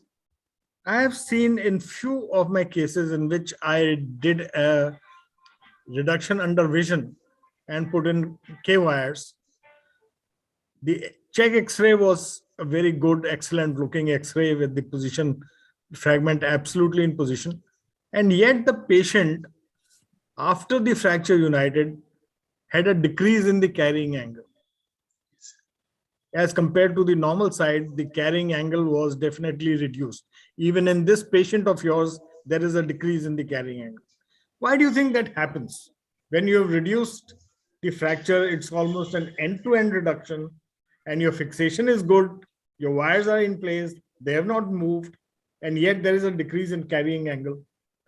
So the most important reason I felt is a medial comminution. Sometimes this metaphyseal bone, it gets collapsed and you try to match the opposite medial cortices, and you find that although the reduction looks pretty good on the AP and lateral and other oblique views, but I think the medial comminution in such a severe supracondylar fractures can lead to a varus angulation of the fractures. And the other is that sometimes most of them, they either see or rotate the C-arm and don't see the internal oblique or an external oblique. And when we see that, the fracture, get disturbed. This is because of the inadequate fixation. Sometimes the wires look both excellent on AP and lateral view, but when you actually rotate the elbow completely from medial to lateral side, the wires doesn't hold very good and there is a loss of the reduction.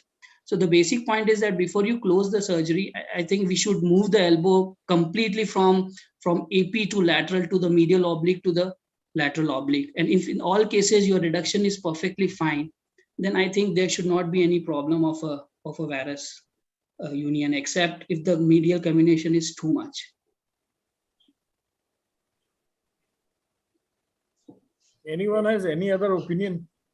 Because you see, problem happens is if it's a VIP patient, we have reduced the fracture under vision, the X-ray is excellent. I didn't use to check these supracondylar fractures which I was fixing under vision, pinning them. I didn't check them on the table with an image intensifier. But the check X-ray post-operatively was fine. And yet when the patient fracture is united, he comes back with a good range of movement. But the moment he straightens his elbow, his carrying angle is very different from his normal elbow. And the VIP patient, you have sometimes hard to explain why this has happened, even though you operated on the patient.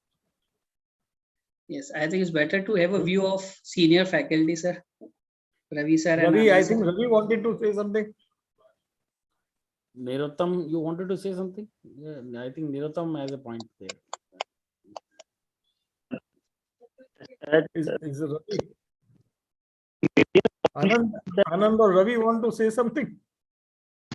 No, actually, I missed, my connection got disconnected. I lost the last part of the presentation because suddenly the Zoom got disconnected and then it got reconnected again. So actually, I missed the last half of the audio presentation. So let me put my question to you. In some of these supracondylar fractures, where you are unable to get a reduction and do a percutaneous pinning under image intensifier, they say that you open the fracture, do it under vision, and pin the fracture under vision. I have done that in 1 or 2 cases, especially those where the baby was a very VIP child. And under vision, I fixed it very well. The X-ray was very good. The pins were in place. And yet when the fracture united and the patient had a good range of movement, but after union, and when the patient straightens out the elbow, there is a loss of carrying angle as compared to the normal one. And it's hard to explain to the parent that when you did an open reduction and did a very good fixation, yet why isn't the carrying angle like that on the opposite normal side?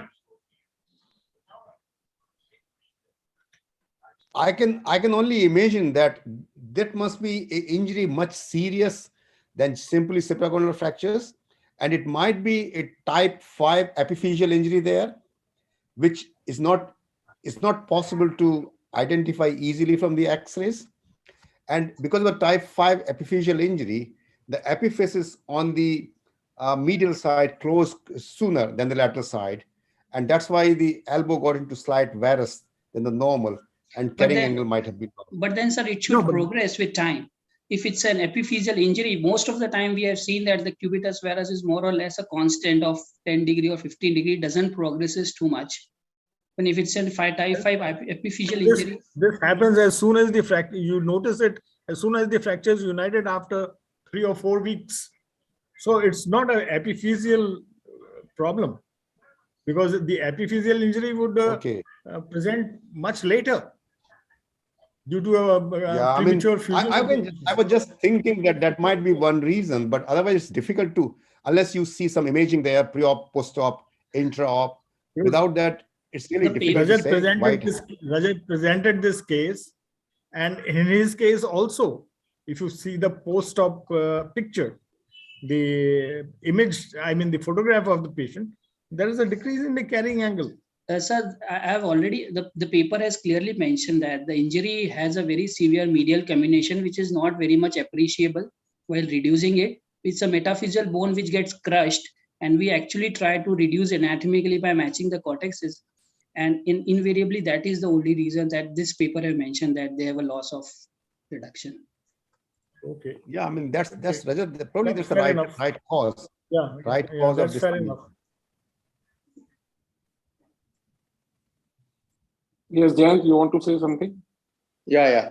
So I think the point that I was trying to make was that it is the cause for the loss of carrying angle is usually the inadequate assessment of the gravity of the medial comminution. So that's what, and in spite of the fixation. I preferably go from the lateral side and put 2 divergent wires and supplemented with a wire from the medial side for the regular supracondylus. In this case, which Rajat has done, he has put 3 wires from the medial side. But Rajat, I feel that if you had done a spacing of those wires in the proximal fragment, then we could have avoided more rigid. So what, in spite of the fact that you've put 3 wires, they more or less ended up in the same plane, and they are behaving at best like 2 wires, if not like just 1 wire. So I think most of the reasons why I feel that this varus is suddenly noticed when the range of motion comes is that it actually was there, and there was an under assessment of the medial comminution Okay. and the fixation. Your And voice is cracking, yeah. especially when people put just 2 wires, the medial, that's my take on it. Rajat, Yes. did you put medial wires first or lateral wire first? Sir, absolutely. First, I opened it from the medial side and just stabilized it with a medial K wire. And when we checked it, we found to be very unstable. So we supplemented it. Although it looks similar on a AP view, but when we see the lateral view, they are quite separated. One is in the anterior cortex, another is in the posterior cortex.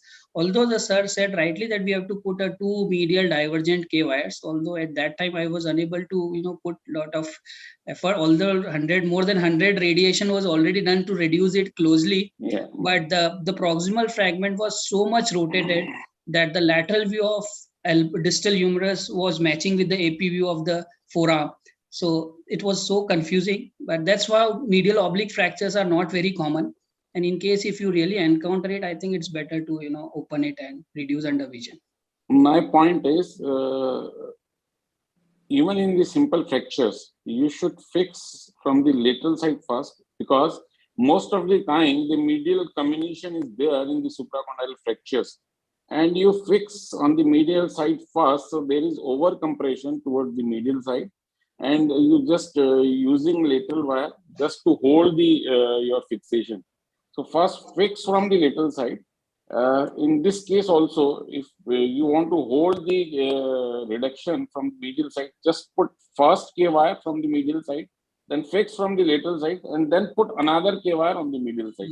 So I think that will prevent the varus in the communicated medial side in the supracondyle fractures. Yes. One. So, sir, what is and Nirottam, your voice is cracking, Nirottam. So just switch off your video and then ask the question. No, unmute. Video. Your postoperative physical protocol of remote wires. We are unable to hear. Nirottam, you can switch off your video. Just video. Let audio be on. Yes. Is audible? Yeah. Audible. Sir, what post-operative physical rehabilitation protocol and timing of removal of K wires from in supracondylar humerus fractures? This can be very well removed after 3 to 4 weeks. And I usually avoid any role of active physiotherapy involvement. I let the child to play, and most of the children, they get a good range of motion in 2 to 3 months. And in case if the child is very reluctant to do any kind of active exercises, we might need to take a help of a physiotherapist. But just after removal of K wires, I usually don't recommend active physiotherapy involvement, and let the child use his hand as per his convenience. And sometimes while playing and doing all those routine activities, they get a reasonable range of motion, which increases gradually with time.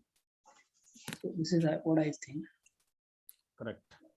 Yes, I think good discussion and good points made from the Rajat case, that there should be low threshold for opening the this type of oblique supracondylar fractures.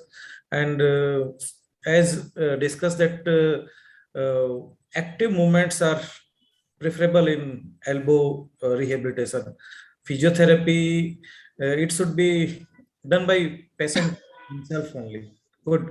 Then we will move to next case. I would invite Dr. D.S. Meena, sir. Sir, please share your screen. Dr. D.S. Meena, sir, is a professor and head of the hand surgery unit at SMS Hospital, Jaipur. And he will be presenting a case for discussion. Sir, please share your screen.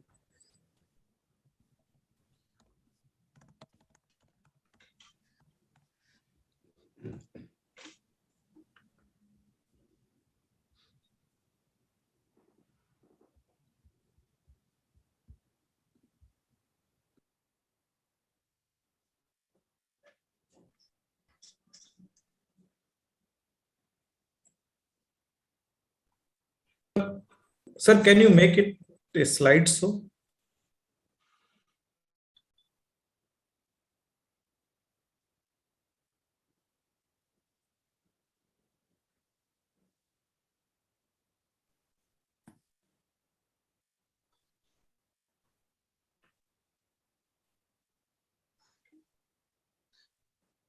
I am presenting the different side of cases. Amit, can you listen me? Yes. We are able to hear. This is a 16-year-old female came to us. Make it slide so it will be clearly. This button. Yeah. Yes. This one.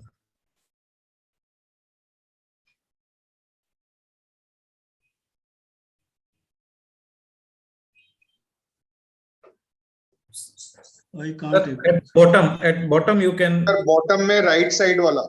Bottom में right. नीचे लाएं cursor.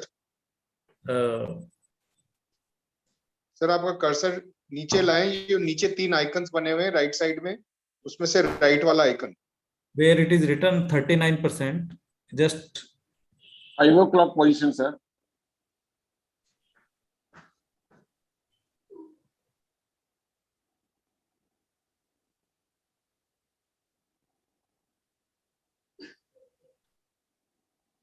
I can't able to do it.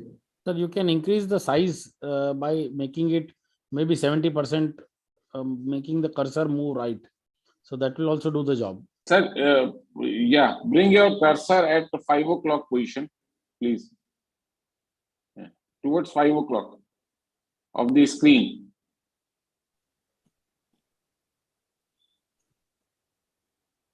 ये 11 o'clock पे है sir. 5 o'clock पे ले sir. Sir नीचे लाइए सर. नीचे right lower corner, sir. Right lower corner. Right lower corner. Bring down, sir. Down. Yeah. Yes, sir. 39% लिखा हुआ है sir. This one. Right lower corner.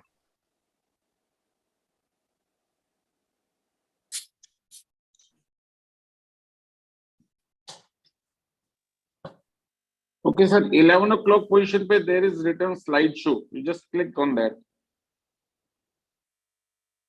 Sir top पे जाएं. टॉप पर बिल्कुल जो है ना होम इंसर्ट लिखा हुआ, वहां पे एक स्लाइड शो भी लिखा हुआ है.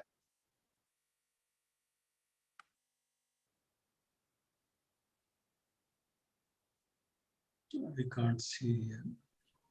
सर सबसे टॉप पे जाएं. होम इंसर्ट डिजाइन एनिमेशन, फिर आगे जाके इस कर्सर को और लेफ्ट पे लाओ सर. और लेफ्ट में, लेफ्ट साइड में और लाओ. और साइड में और आगे एक्सट्रीम लेफ्ट में आओ. और आगे आओ. सबसे ऊपर वाली लाइन. और ऊपर सर. सबसे ऊपर वाली लाइन. बस इससे थोड़ा उसके ऊपर. हाँ, ये स्लाइड शो. Yes. क्लिक करें इस पे. From beginning ऊपर वापस जा करके वापस वहीं से वहीं पे वापस. Left towards left. Just नीचे. Yes. उसी पे. Yes, from beginning. क्लिक कर लो. डबल क्लिक कर लो सर. नहीं हो रहा सर. स्लाइड से वापस जाइए सर. हमें ऐसे करवा लो. टाइम वेस्ट हो रहा है फिर. Carry on. ऐसे ही करवा लो. Can I carry on? Yes sir. Sir ऐसे ही कर लो आप. मीना जी इसके 1 by 1 आप खुद है ना स्क्रॉल करते रहना और एक के बाद एक स्लाइड शो करते रहो. चलेगा इसमें. A 16-year-old female came to us with shortening of the forearm, deformity of the elbow, and dislocation of the radial head. A 16-year-old female came to us with these complaints.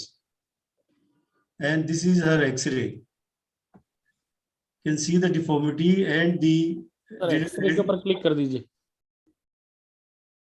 This is the X-ray we can see here. Sir उसके ऊपर click करेंगे तो आ जाएगा, वो बीच में आ जाएगा. Next slide. So this is the, can we diagnose this case right now? Or shall I go ahead? पे click करो ना सर. लेफ्ट वाले पे 3 पे. 3 नंबर की स्लाइड पे क्लिक करें सर.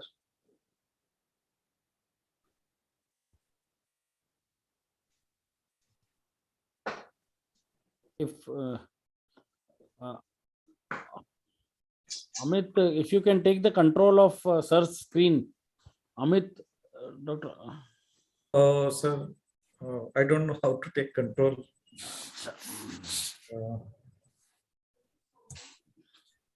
सर अप डाउन करने का भी होता है ना सर आपके लैपटॉप में, अप एंड डाउन करने का, उसको करते रहो ना sir. Next slide. Next slide. This is the next slide. This is the X-ray picture of this patient.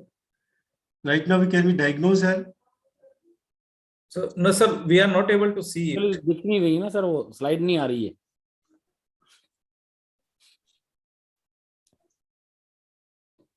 Sir वहां पे जहां पे एंटर का बटन है ना लैपटॉप पे, वहां पे एरोज बने हुए हैं, उस एरोज में नीचे की तरफ स्क्रॉल करो सर.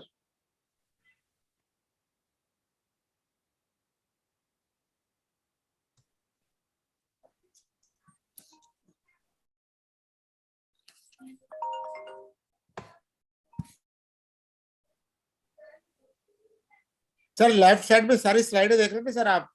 हाँ. उसमें सर जहां पर एक्सरे वाली स्लाइड दिख रहा है इसमें? सर एक्सरे वाली स्लाइड पे जाके उसको टिक कर दो सर आप, लेफ्ट साइड में.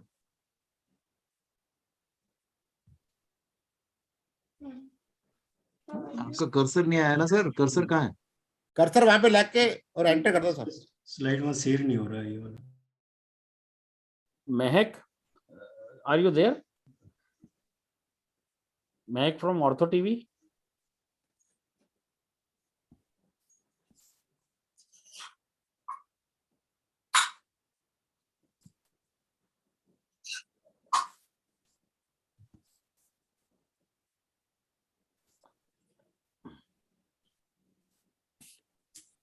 Can you able to see the pictures, X-ray pictures?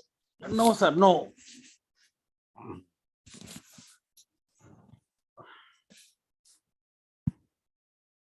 Sir, are you able to email your presentation to any one of us right now? अरे डीएस, ये अभी क्या तेरी बेटी खड़ी हुई थी क्या साथ में? म्यूट तो करो सर. सर अनम्यूट सर करो. अनम्यूट. हाँ बोलो. स्क्रीन शेयर नहीं हो रहा है मेरा. वो बेटी को बोल कि इसमें लैपटॉप में दो एरोज बने हुए हैं, एक लेफ्ट राइट और एक ऊपर नीचे. वो नीचे वाले एरो को दबा दे.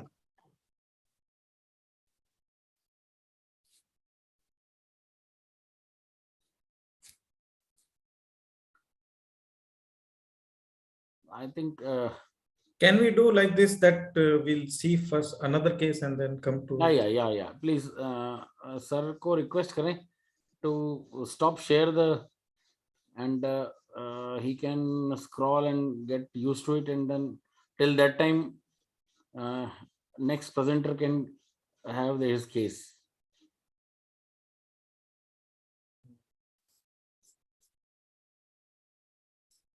Yeah. I think Amit, we can move on to the next case. Yes. Till that time, somebody coordinate with Meena sir to either mail his presentation so that they can start from here. Yes. Next, next person can be. So I would invite Dr. Nirottam. Nirottam, are you there? Yes, sir. Please, you can start your screen share. Yeah, you please. Yes, sir. Yes, sir.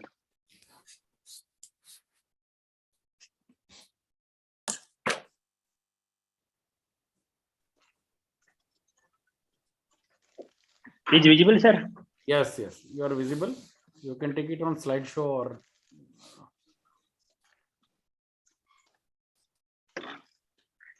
Good evening, everyone. Thank you for giving me a chance to present a case on capitulum fracture. A 62-year male came with post-traumatic elbow pain, swelling, deformity. On examination, diffuse tenderness and restricted movement of elbow. Wrist movements are normal and pain-free. On examination, neurovascular status is normal. X-ray, AP and lateral elbow shows double arc sign, mostly radiological diagnosis is capitular fracture with part of trochlear. Diagnosis is confirmed with CT reconstruction. CT scans clearly showed a single large fragment of capitulum with lateral part of trochlear ridge, with minimal comminution of lateral condyle. According to Bryan and Murray classification, this is type 1st with little or some part of lateral trochlear ridge. According to Bryan Murray, 4 types of capitular fractures are described. In type 2nd, small fragment with little subchondral bone. Type 3rd is comminuted fracture. In type 4, involving a large piece of trochlear region.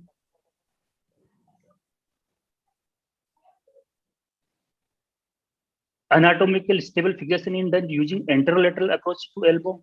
Proximally plane is made between brachialis and brachioidalis, distally between brachioidalis and pronator teres.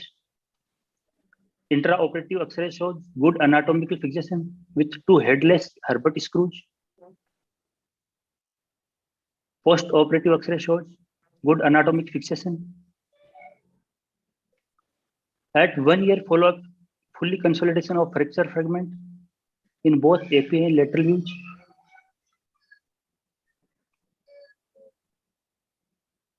At 1 year follow-up, flexion, full supination, pronation, and full extension moments, with doing all his routine activities. Patient is fully confident with his work with full extension, full flexion, and full supination and pronation.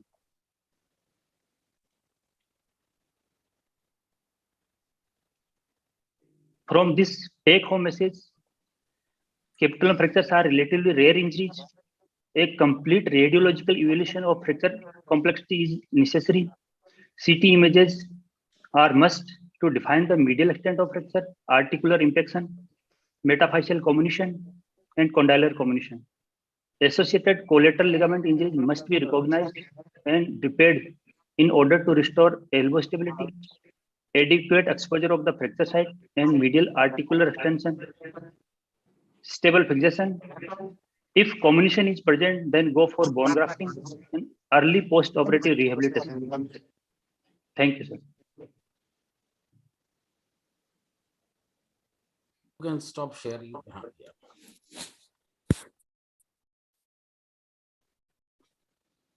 Sir, I would like to ask how often is the bone graft needed, or sir, mostly these fractures we encountered is a type first fracture, a single piece, and there is no need of bone grafting. But in many high velocity traumas, there is comminution of lateral condyle. Then we use bone graft and use mini fragment plates or screws in adding to Herbert screws. Dr. Nirottam. Yes, sir. Yeah, Dr. Jaswant. Yeah, your screw size is 2.4 mm SCH or Herbert screws? Herbert screws, sir. Headless Herbert screw. Headless 3 mm size? Sir, 3 mm or 2.4. Leading edge 2.4 and trailing edge 3 mm. There are 2 questions from my side. The first question is, at so many times, either fracture fragment is too small or there is comminution which is not, we can't fix it with the screws. So then how to proceed with such kind of fractures? Sir, if a type 2nd injury, in this we have little subchondral bone. And if each fragment is very small, then go for excision. And in highly comminuted fracture, the options are available for elbow replacement. But for capitulum fracture, if there is comminuted fragment, 2, 3, 4 fragments, Any of the senior faculty members like to comment on this question? So if there is severe comminution and you cannot fix those fragments with the screws, so how to proceed? Although the fracture fragment is maybe not more than 1.5 centimeters. So how to proceed with that? Ravi sir, would you like to answer that, sir? It is Ravi. No, I have not encountered such a fracture. I'll not be able to answer that. See, what happens is that most of these capitulum fractures, especially type 1, there is a proximal displacement of the fragment. The fractured fragment moves proximally. But if it is a comminuted fracture, multiple fragments, then generally the fragments tend to remain in place. You won't find a proximal migration of the fragments. In those cases, if it is not possible, if these are multiple comminuted pieces and cannot be fixed with either Hubbard screw or any other implant, the thing that is sometimes advised is you treat it conservatively. You treat the elbow in a flex position. With the elbow in the flex position, the coronoid covers the fragment and it will not let it displace anteriorly or superiorly. So in the flex position, treat the fracture for 3 weeks and then start mobilizing.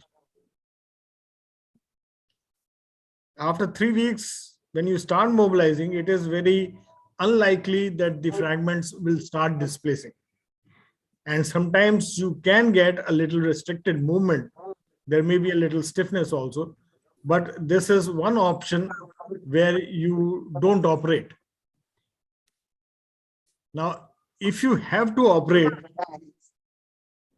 then the only option available to you is either excise the fragment, and that excision is possible only if your comminuted fracture of the capitulum does not involve a large articular surface of the lower end of humerus.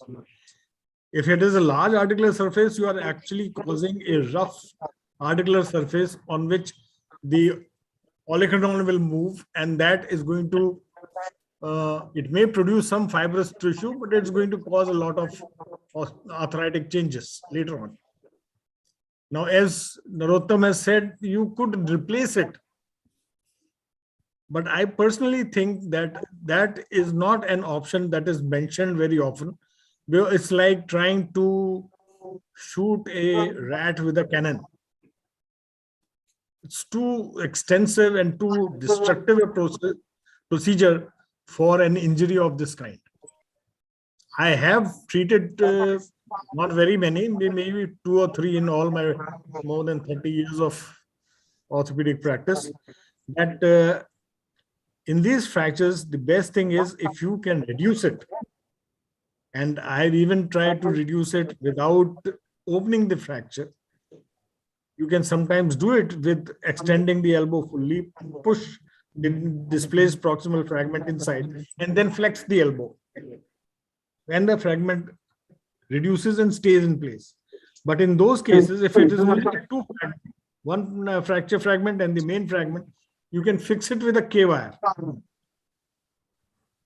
Just to hold it there subcutaneously with an image intensifier. So you don't even really have to open the fracture site as such. But otherwise, I think excision has very limited role and a total joint replacement, very little role. I think we are falling short of time. I think we should move on to the next speaker. Otherwise, we'll remain short. I think Dr. Saini, would you like to share your screen? Narendra ji, Dr. Narendra? Sir, if you want, we can run DS Meena presentation. I have got it. And I can play the presentation if you want. Yeah, please. So I am sharing the screen for DS Meena presentation. Right.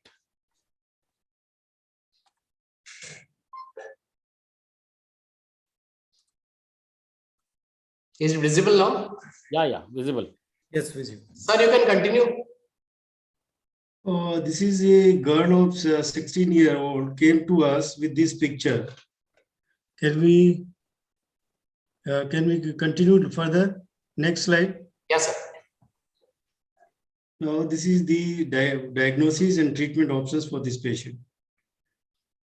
Radial head come out. We have used the fixator, external fixator, to bring the radial head down. And gradually, as the radial head comes down, we convert it next. We convert it into a single bone. We convert it into a single bone, excise the distal ulna, and use the proximal ulna, and keep the distal radius part to articulate it with the wrist. Next. These are the subsequent follow-ups. And this is the final radiological appraisal of this patient. Next. These are the functional results of this girl. Say another 8-year-old boy, multi-stage surgeries, following infection. He lost the ulna. And we can see please don't move the slide next. Now we can see the radial head is coming out. And we can see the olecranon, the olecranon proximal part of the ulna fused with the humerus. Now this patient came to us with the treatment.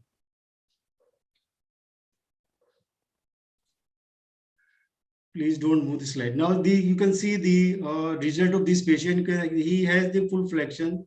He has full grip in the hand. Now coming to the difficulty in the treatment of this patient. Shall we touch this patient or we left it as such?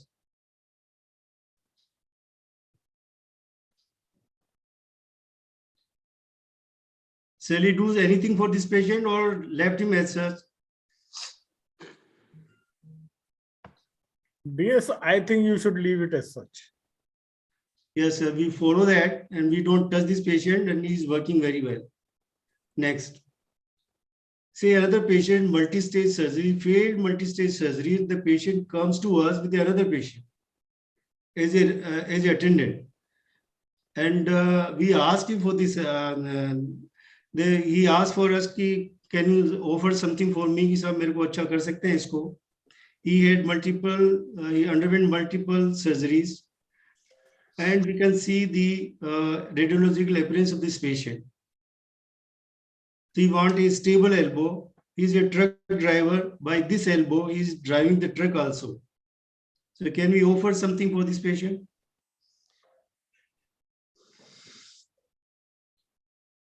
Sir, can we do something for this patient? What is his problem? I mean, is it the pain, it's instability, it's stiffness? He came to us with another patient. And when we examined the other patient, then accidentally I saw him also. Then I asked him, कि तुम treatment क्यों नहीं करवा रहे हो? Then he said, कि sir मैं fail हो गया, treatment मैं नहीं करा था, 10 बार surgery हो गई, अब मैं नहीं करवा सकता. अब मैं तो ट्रक वर्क चला लेता हूँ, मैंने प्रोफेशन चेंज कर दिया, ट्रक ड्राइवर हूँ, आराम से मैं ड्राइव कर लेता हूँ. नहीं, इसको अगर कोई प्रॉब्लम नहीं है तो उसको क्यों आप इंटरफेयर करना चाहते हो? हमने नहीं किया सर, इसको इंटरफेयर नहीं किया. Just we want to show these cases, the failed multi-stage surgeries. And because these cases can be very difficult. Yes, I have a question. Yes. He had a full range of motion at the elbow. No, they are not at the elbow, but it is at this pseudo-arthrotic side. Yeah, that's what I wanted to confirm, whether the movement is at the pseudo-arthritic side or it is at the elbow joint. Pseudo-arthritic side only. Because if the elbow joint can have mobility, then this pseudoarthrosis could be tackled with an Ilizarov. You could convert it into a union. So it would give him a stable humerus, which would have strength. The ring fixator was also used in this patient, which was failed. I mean, my option would be, You use it. My if it's not question is, working, will why you to use fix it? No, as you say, for a gadget in the home or somewhere else, that if it is working well, then why to fix it? So whatever his elbows say, I mean, we don't treat the X-rays, we treat the patient. So if the patient does not have any problem in using his elbow, he has had so much gone through earlier, and he's using his hand whichever way he wants to, and he's happy with it, even though as a surgeon, we might think that, oh, it's not right, it's a deformed, stiff, whatever. But as long as the patient is able to use it reasonably well, I would not touch it. He's 40 years old. After 20 years, he might get a total elbow replacement if he really needs something to be done at that stage. But at this stage, if you wanted to do anything, I'm sure it would be worse than what it is now. That's my personal view. I may be wrong. So we have not touched this patient also. We have not touched this patient also.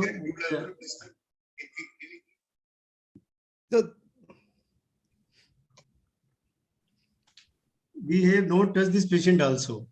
Absolutely correct. I have, you know, in my, whenever I do clinics in Jaipur, I have 2 or 3 very interesting X-rays, almost similar kind of things, very deformed X-rays. It looks horrible, but the patient is able to use it quite well, you know, and patient doesn't mind some deformity. So then why to touch it? Now this is another 60-year-old patient. I have the same thing. The first rule or dictum is do no harm. Do no harm. So do not harm the patient from what he already is. So I think it's the best option if you leave it alone. You did the right thing. Yeah, about this patient. The same patient, the 60-year-old patient, and he sustained this trauma 20 years back, and the fellow is using the limb as a 60-year-old man, and he's using the limbs normally. He's working is the day-to-day activities. He's not working as a heart, but it is the hand is working, and he had the movement at the pseudo-orthotic side. So we have not done anything for this patient. So these are the just cases I want to show them. These are the failed multi-stage surgeries. And if you see the single bone forearm, the reconstruction of the in a situation where we have the trauma to the both the bones and the interference with the elbow joint. So it is preferably to save the radio ulnar joint proximally and the ulnohumeral joint proximally and radio carpal joint distally. So you can able to save both the joints. So for the reconstruction, we can do these sort of procedures when we have the complex situations.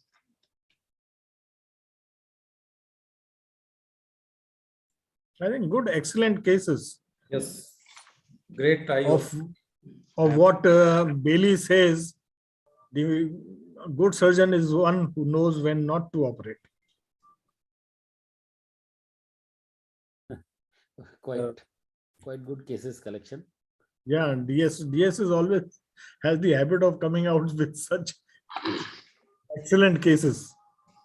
These cases were operated by the hand surgery unit. Dr. Saini is working with me, and we have a lot of such cases, particularly for the pediatric age group patients, where the segment of the ulna is lost by the osteomyelitis, segment of the radius lost by the osteomyelitis, and we are oftenly doing the single bone forearm.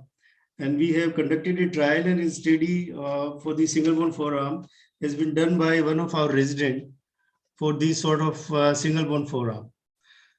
So by keeping the preventing the humero-ulnar joint proximally and radiocarpal joint distally, so we can give the useful extremity to the patient. The single bone conversion of the forearm to a single bone forearm is a very good operation. I think Amit and Purnima have been doing this in giant cell tumors. Yeah. Giant cell with tumors. excellent results.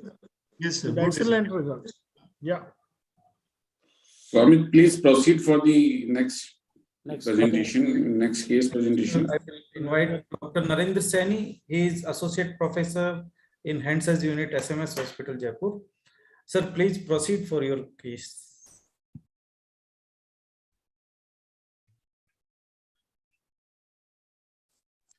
Unmute yourself, Dr. Saini. Dr. Saini, unmute yourself first. Yes. I'm presenting a case of post-injury elbow stiffness. We had a 38-year-old male who was operated for supracondylar humerus fracture of the left side. He presented to us at 6 months post-surgery with elbow stiffness. He had almost a fixed elbow at 110 degrees with some jog of motion. There was no neurological deficit or pain at the elbow. And his X-rays are presented here. These are his X-rays at 6 months. Now, what relevant questions do we need to ask to the patient in these cases was my first inquiry, but I'll just rush into all these things now. We need to know about whether the patient had a history of head injury. We want to know whether the patient had a history of any passive mobilization of the elbow or any other aspect. Relevant investigations these days, normally we try to get a CT scan done to see what is the status of the bony structures and the elbow. So as you can see here, the elbow joint looks quite good, but there is a lot of hypertrophic ossification all around which has formed. And that is what we have to talk about to the patient, of the options which we can give to the patient, what range we can give to the patient, what will be the outcomes that can be possible. In this case, I think the second part is not important because there is no option of any physio because there is already a bony block. And counseling to these patients is very important. There are 3 points in counseling which I feel are more important. The contracture is seldom caused by the methods of internal fixation or technical performance of the surgeon. The therapists usually have not failed to improve the patient motion, but rather have not helped to improve it. And the patient is usually not at fault either. And we normally say to the patient that you didn't work hard enough. A brief about classification, there are 3 main types. Less than 30 degree motion is minimal. About 40 to 100 degree motion is moderate, and severe is when you have less than 30 degree. So we are in the 3rd category. You can see this patient has exposure. The implant was there. So we have gone through the triceps, reflected the triceps from the olecranon also, the aponeurosis. You can see along with the plate, there is a lot of hypertrophic bone formed on both sides, and it is filling the olecranon fossa also. Everything was cleared. The implant was removed. And in these cases, you can see this is the post-operative X-ray where the implant has been removed. There is good union and everything has been cleared. And a reasonable range of about 30 to 130 degree was attained in this patient. So what message I want to share is that many of these patients who look quite hopeless, if they have a good joint, then an arthrolysis is a good option. Thank you. Quite a good presentation and take-home message by Dr. Saini. Any questions for Dr. Saini? Sir, did you perform the ulnar anterior transposition? Yeah. What are your indications in such cases? Normally, when we clear the ulnar nerve and we find that any rough area or any fibrosis is in the posterior aspect, and normally I transport it to the anterior side. Many times even in primary supracondylar fractures also.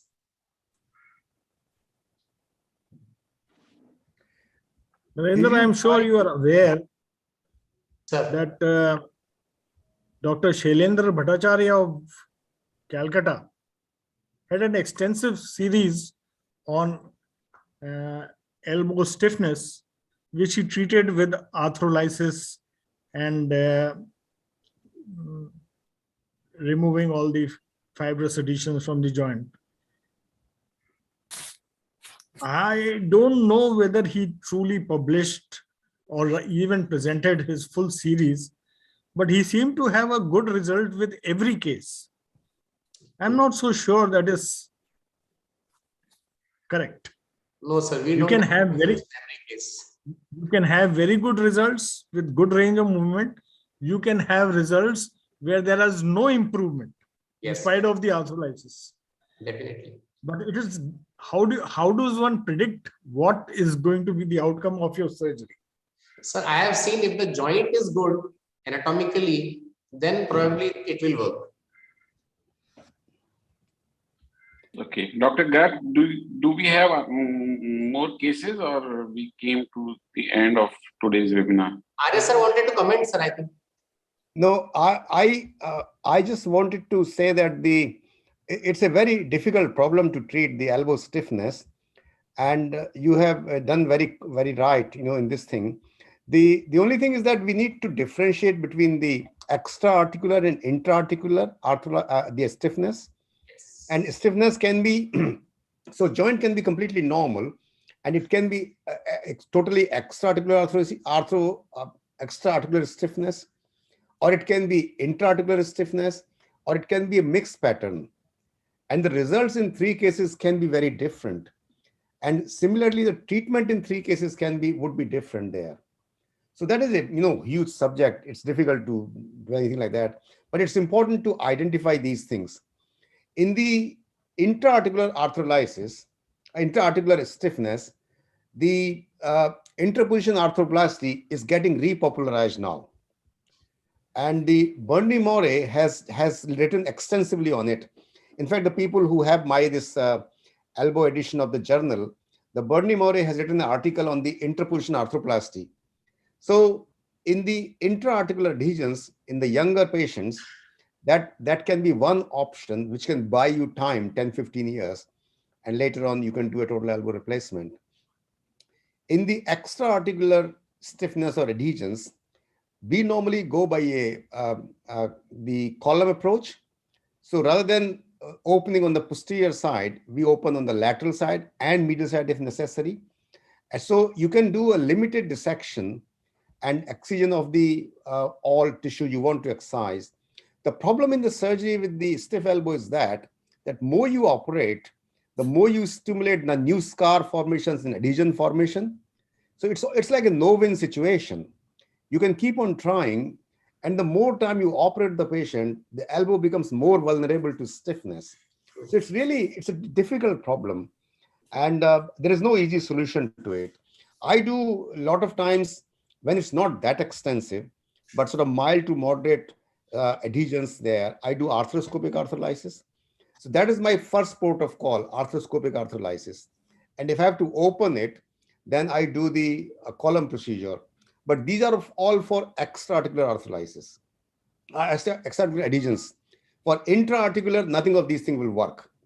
The only thing would work is either a debridement, actually, arthroplasty, or Anand, are we still on? Yes, sir.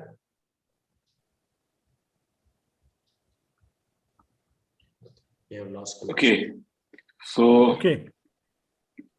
I think Anand, actually, I just wanted to add to what you have just said. Dr. Shailendra Bhattacharya, as I was saying, he did the 2-column approach, opening it from the lateral and medial side. So all his series was on the 2-column approach. My one question to you is only this, that in the extra-articular adhesions, does the actual amount of HO seen in the X-ray have any bearing on the stiffness? Because sometimes you can have a lot of HO and yet the stiffness is not due to the HO. It is due to the actual fibrosis of the muscle, extra-articular fibrosis of the muscle. And the muscle has the bone, but the bone itself is not contributing to the stiffness. You're absolutely right, Rakesh, that it is not the amount of the bone itself. It is the capsular contractures. It's the ligamentous contractures that are important. A bone, if it causes problems, it causes the mechanical block of the movements, which you can excise if the HO is mature. But as you said, that it is the soft tissue contractures, the capsular, ligament, and muscle contractures which causes the stiffness. Yeah, correct. So we came to the end of today's webinar. On behalf of Rajasthan Orthopaedic Surgeons Association, I would like to thank you all for sparing time and your kind words of wisdom. We learned a lot today from Dr. Anand Arya, Dr. Ravi Mittal, and our senior faculty members, Professor Rakesh, Bhargava, Dr. S Meena, Dr. Jaswant Singh, Dr. Jayant Sen, Dr. Nirottam, and Dr. Rajat Malot. I'm also thankful to today's coordinator, Dr. Rahul Garg, and moderator of today's webinar, Dr. Amit Vyas. Finally, I would like to invite Dr. Jayant Sen for conclusive remarks, and then I would like to invite Dr. Vinay Goyal for concluding today's webinar from Rosa. So Jayant, over to you. Thank you, Rahul. And it's been a very pleasant evening listening to some stalwarts of elbow surgery. Thank you, Dr. Anand Arya and Dr. Ravi Mittal for ceding to my request. And today, I think the whole panel and the viewers have been wizened with your wisdom. And also excellent cases, wide spectrum by Dr. S Meena Saab, Rajat, and Rajat Malot, Nirottam, and Dr. Narendra Saini. And of course, a lot of hard work from Drs. Amit Vyas and Rahul Garg. Really grateful to them. Really appreciate this series of webinars that Rosa has been doing, and under the guidance of Dr. Arun Vaishya and Dr. Vinay Goyal. And Rahul Kotta, my dear friend, has been leading this webinar revolution and really keeping the academic work of Rosa flying. So thank you all for being here. And on behalf of Jaipur Orthopaedic Society, I thank you all for sparing your time. Thank you once again. Thank you. Thank you, Jayant. So now I would like to invite our President-elect, Dr. Vinay Goyal. Dr. Vinay Goyal. Sir, unmute. Yes. Thank you, everybody. Thank you, all the faculty members and panelists. And these webinars are doing very useful. They are proving to be very useful. And we choose a single topic and we discuss that topic in detail. And we feel very homely in asking the question, and we clear our doubts also. And I thank you all for this. So thank you, Dr. Vinay. So today's key points which we have learned for all the young orthopedic surgeons from our stalwart, that immobilize elbow in extension, that is very important. Do a proper hemostasis before closing the wound, and use all gadgets available for all kind of elbow fractures. Well versed with the anatomy of the elbow, go for a proper diagnosis and understand the fracture configuration before fixation. Do not passively mobilize any after any elbow surgery. Always go for early and active mobilization. I think these are the key points for the success. One very important point, sir. Medial Release tourniquet before the closure. I think it's a very important. That's what I mentioned. Radial head has not to be excised. Another important point. Always with gentle elbow mobilization. Not so. These are the key points for the elbow surgery today. And one special thanks to Dr. Anand Arya sir for his generosity about support to the young orthopedic surgeons from JOS and Rosa. He's every time available. He's always available for us. Sir, you are a big support for us. Thank you so much. So thank you all for participating in today's webinar. And I would like to thank you, the OrthoTV, for providing us good platform, and all the attendees also. Thank you so much. Good night. Just a point. Bye-bye. Yes, sir. Rahul, thanks very much. And it was a pleasure for me. I'm in Manchester on the 19th floor of the Hilton Hotel. You can see from here the skyline of the Manchester there. And it was a free day for me. I've come here for a lab examiner thing. So today was a free day, so I utilized it and I really enjoyed it. And I am always happy, privileged to participate, to sort of chat, to learn from you people's experience. Please get in touch with me whenever you want me to contribute, to participate. It's always my pleasure and my privilege. Thank you very much. Just a word Thank from you. me, Dr. Arya and Dr. Bhargav, you would be happy to know that today we received a mail from the BIOS. And so for this year, the Rosa Overseas Fellowship is on now, and we would be sending 2 fellows to UK this summer. So Wonderful. this fellowship is a lot of hard work with good, Dr. Arya good. as the president of BIOS and Dr. Bhargav from Rosa. He contributed from the IOA Econ 2010 savings. So I think a lot of hard work from both the gentlemen here. And every year we are able to send 2 fellows from Rosa to UK to further gain further experience. So Let 2 me tell years you- we were not able to send because of COVID, but this year it's on. Let me tell you, I was at Good, his good, place. good. I visited Dr. Arya at King's College. It was a wonderful experience. I think everybody should go, make it a point to visit him.